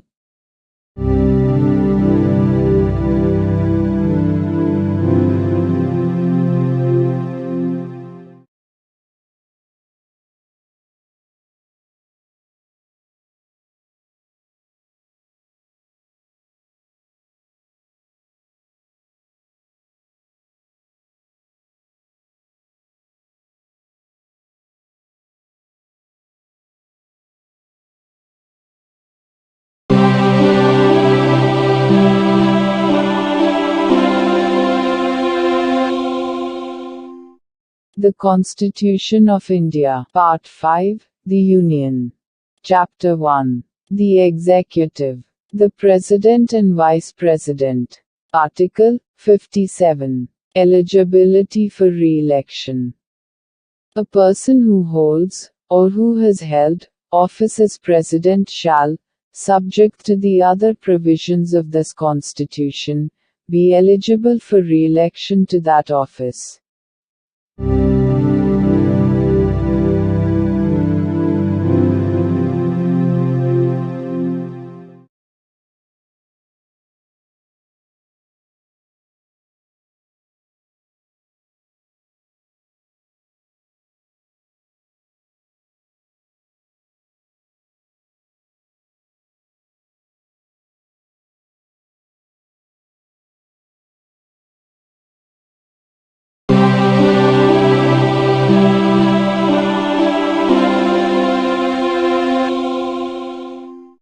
The Constitution of India. Part 5. The Union. Chapter 1. The Executive. The President and Vice President. Article 58. Qualifications for election as President. 1. No person shall be eligible for election as President, unless he is a citizen of India, has completed the age of 35 years, and is qualified for election, as a member of the House of the People. 2. A person shall not be eligible for election as President if he holds any office of profit, under the Government of India, or the government of any state, or under any local or other authority, subject to the control of any of the said governments. Explanation. For the purposes of this article, a person shall not be deemed to hold any office of profit, by reason only that he is the President or Vice President of the Union, or the Governor of any state, or as a minister either for the Union or for any state.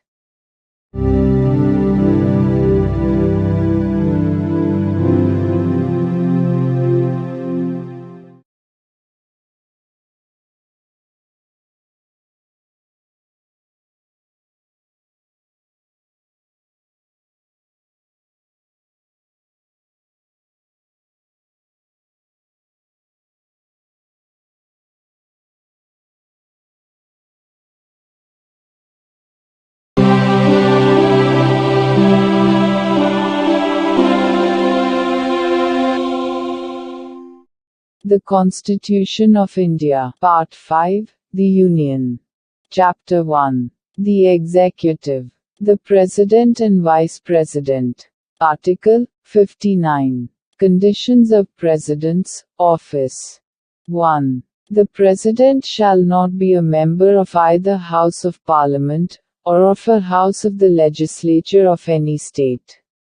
And, if a member of either House of Parliament or of a House of the Legislature of any state be elected President, he shall be deemed to have vacated his seat in that House, on the date on which he enters upon his office as President. 2. The President shall not hold any other office of profit. 3. The President shall be entitled without payment of rent to the use of his official residences, and shall be also entitled to such emoluments, allowances, and privileges as may be determined by Parliament by law. And, until provision in that behalf is so made, such emoluments, allowances and privileges, as are specified in the second schedule. 4. The emoluments and allowances of the President shall not be diminished during his term of office.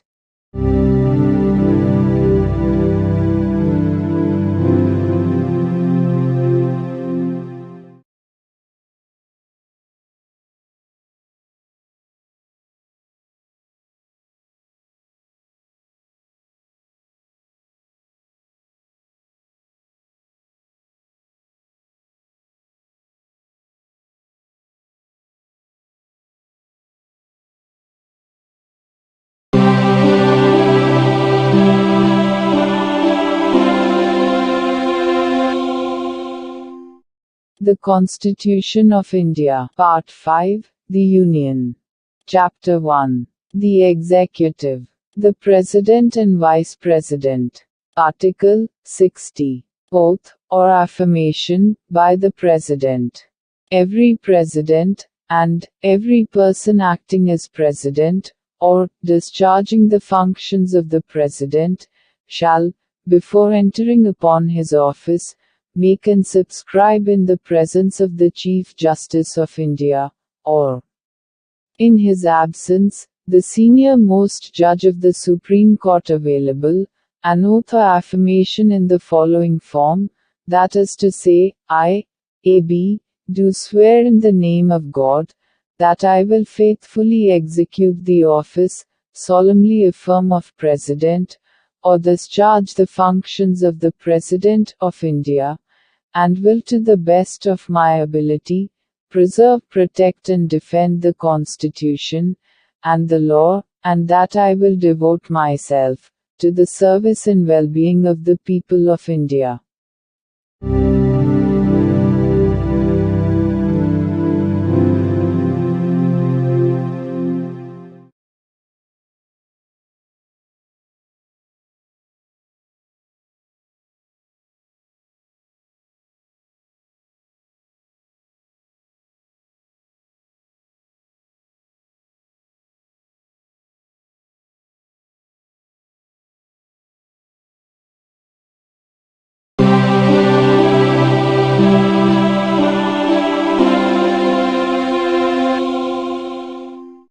The Constitution of India, Part 5, The Union. Chapter 1. The Executive. The President and Vice President. Article 61. Procedure for impeachment of the President. 1. When a President is to be impeached for violation of the Constitution, the charge shall be preferred by either House of Parliament. 2. No such charge shall be preferred unless the proposal to prefer such charge is contained in a resolution, which has been moved, after at least 14 days' notice in writing, signed by not less than 1/4 of the total number of members of the House, has been given of their intention to move the resolution. And such resolution has been passed by a majority of not less than 2/3 of the total membership of the House. 3. When a charge has been so preferred by either House of Parliament, the other House shall investigate the charge, or cause the charge to be investigated, and the President shall have the right to appear, and to be represented at such investigation. 4. If as a result of the investigation, a resolution is passed by a majority of not less than 2/3 of the total membership of the House, by which the charge was investigated, or caused to be investigated, declaring that the charge preferred against the President has been sustained, such resolution shall have the effect of removing the President from his office, as from the date on which the resolution is so passed.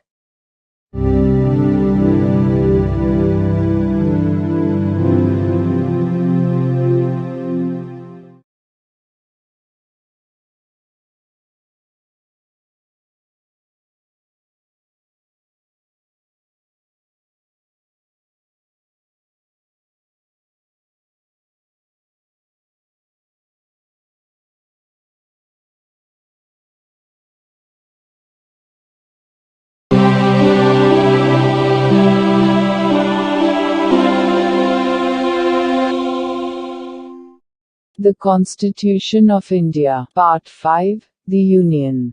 Chapter 1. The Executive. The President and Vice President. Article 62. Time of holding election to fill vacancy in the office of President. And the term of office of person elected to fill casual vacancy. 1. An election to fill a vacancy caused by the expiration of the term of office of President, shall be completed before the expiration of the term. 2. An election to fill a vacancy in the office of President, occurring by reason of his death, resignation or removal, or otherwise shall be held as soon as possible, after, and in no case later than 6 months from, the date of occurrence of the vacancy. And the person elected to fill the vacancy shall, subject to the provisions of Article 56, be entitled to hold office for the full term of 5 years, from the date on which he enters upon his office.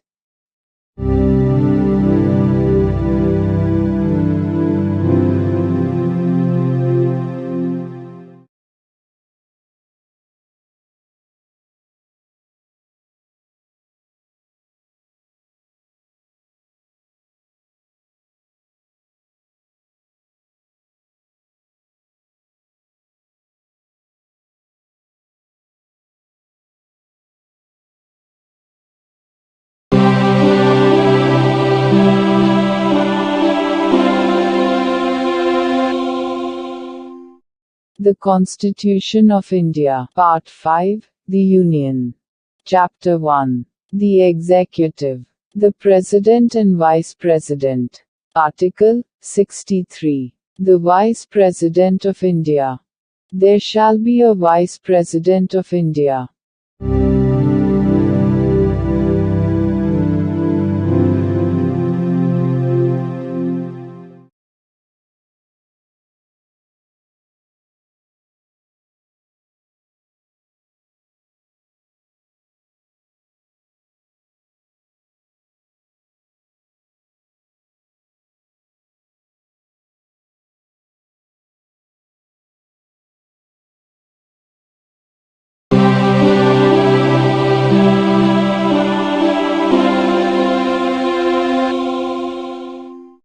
The Constitution of India. Part 5. The Union. Chapter 1. The Executive. The President and Vice President. Article 64. The Vice President, to be, ex officio Chairman of the Council of States.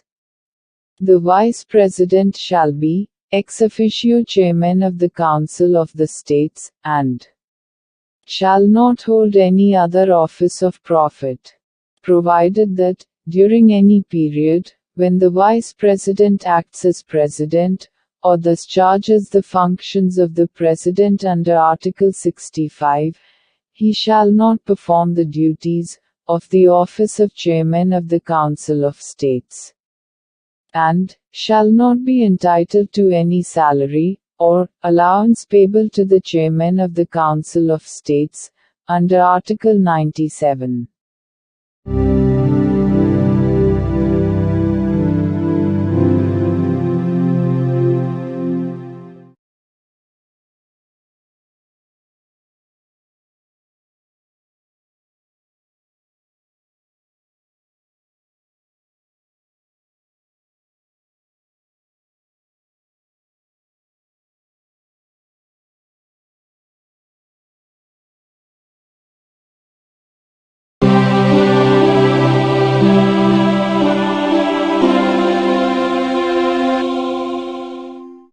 The Constitution of India. Part 5. The Union.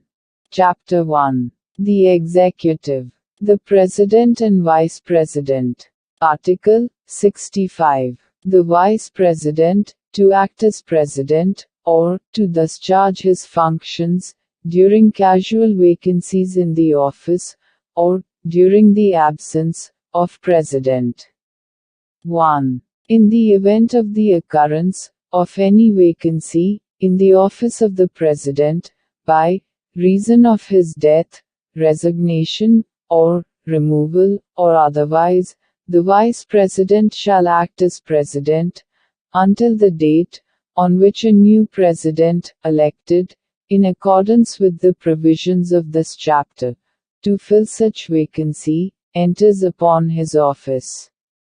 2. When the President is unable to discharge his functions, owing to absence, illness or any other cause, the Vice President shall discharge his functions, until the date on which the President resumes his duties.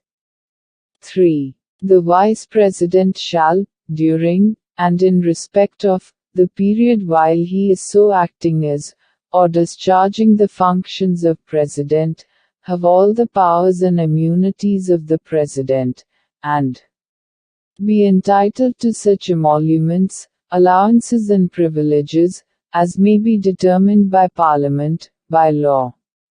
And, until provision in that behalf is so made, such emoluments, allowances and privileges, as are specified in the second schedule.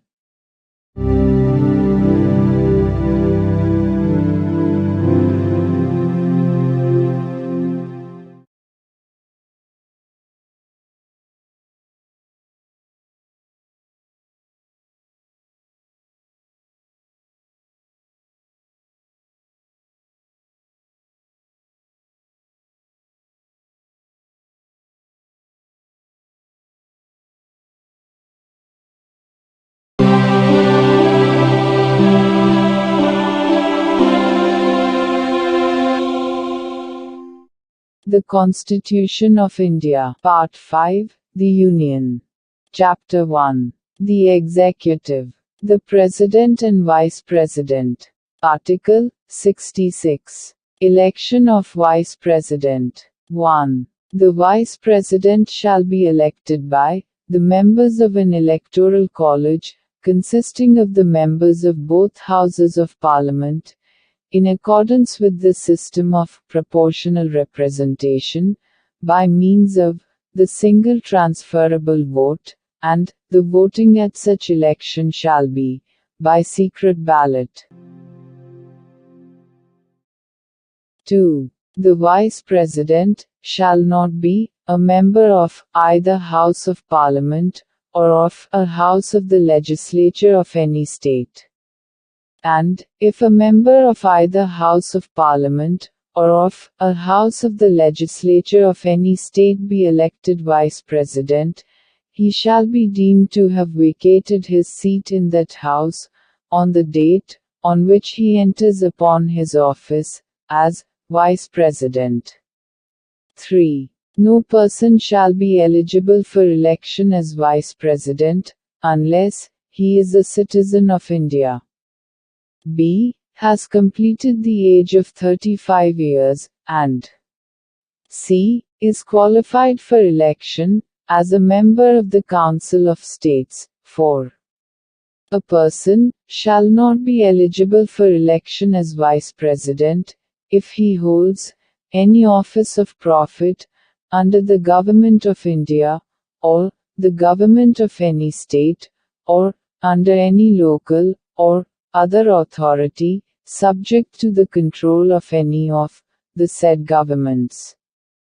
Explanation. For the purposes of this article, a person shall not be deemed to hold any office of profit, by reason only that he is the President or Vice President of the Union, or the Governor of any state, or is a minister either for the Union, or for any state.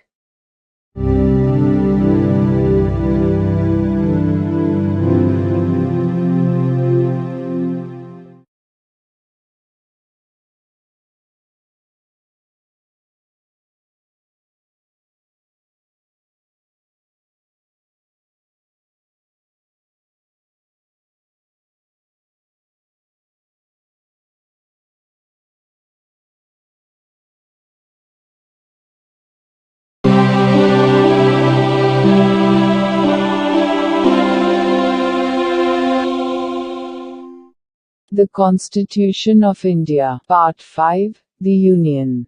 Chapter 1. The Executive. The President and Vice President. Article 67. Term of office of Vice President.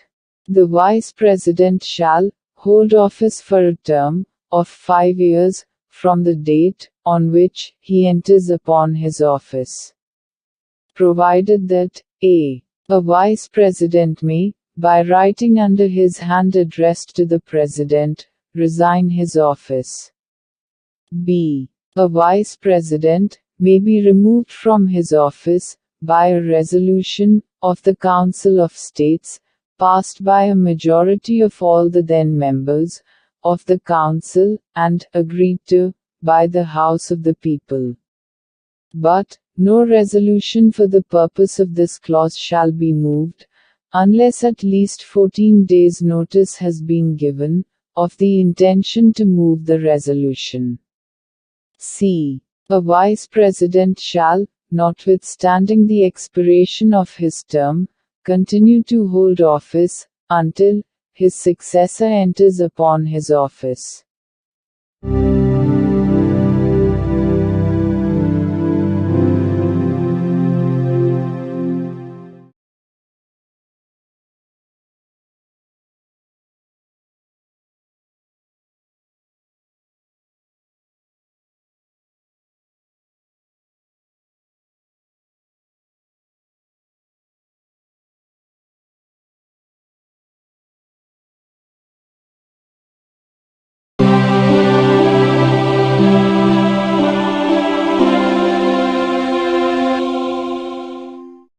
The Constitution of India. Part 5. The Union.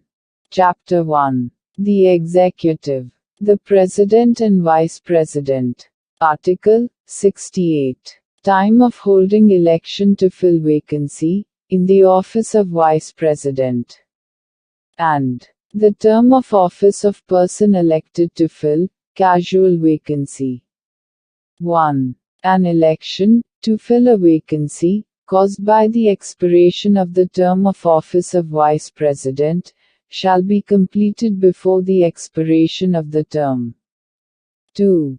An election to fill a vacancy in the office of Vice President occurring by reason of his death, resignation or removal, or otherwise shall be held as soon as possible after the occurrence of the vacancy.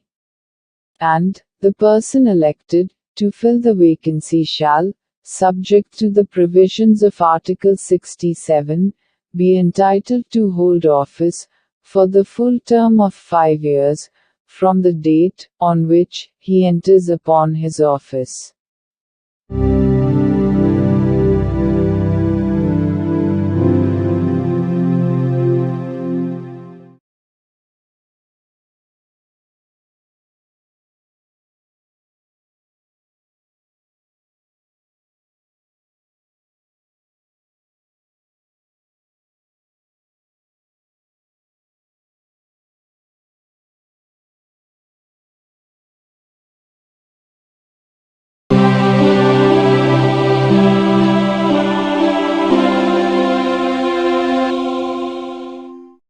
The Constitution of India. Part 5. The Union. Chapter 1. The Executive. The President and Vice President. Article 69. Oath, or affirmation, by the Vice President.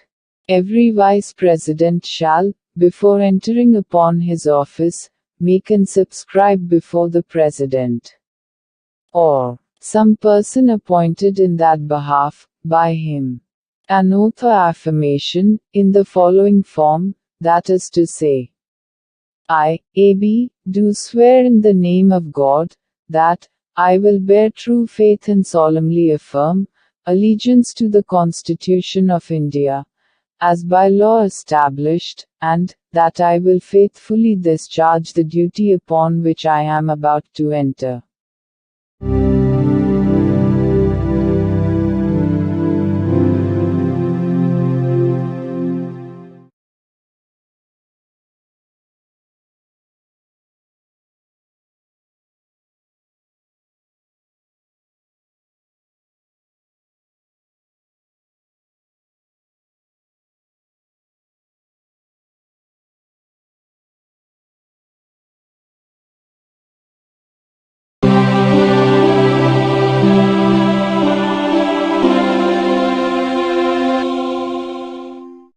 The Constitution of India. Part 5. The Union. Chapter 1. The Executive. The President and Vice President.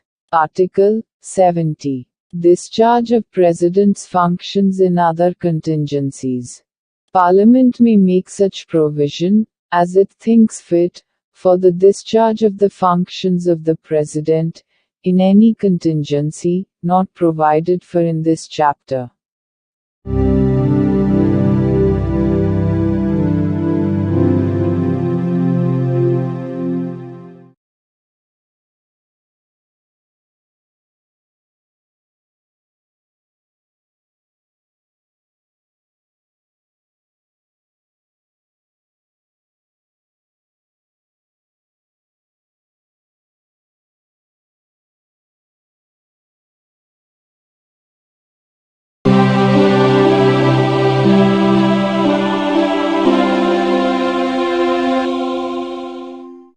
The Constitution of India. Part 5. The Union. Chapter 1. The Executive. The President and Vice President. Article 71. Matters relating to, or connected with, the election of a President or Vice President. 1. All doubts and disputes arising out of, or in connection with the election of a President or Vice President shall be inquired into and decided by the Supreme Court, whose decision shall be final. 2. If the election of a person as President or Vice President is declared void by the Supreme Court, acts done by him in the exercise and performance of the powers and duties of the office of President or Vice President, as the case may be, on or before the date of the decision of the Supreme Court, shall not be invalidated by reason of that declaration. 3. Subject to the provisions of this Constitution, Parliament may by law regulate any matter relating to or connected with the election of a President or Vice President. 4. The election of a person as President or Vice President shall not be called in question on the ground of the existence of any vacancy, for whatever reason among the members of the Electoral College electing him.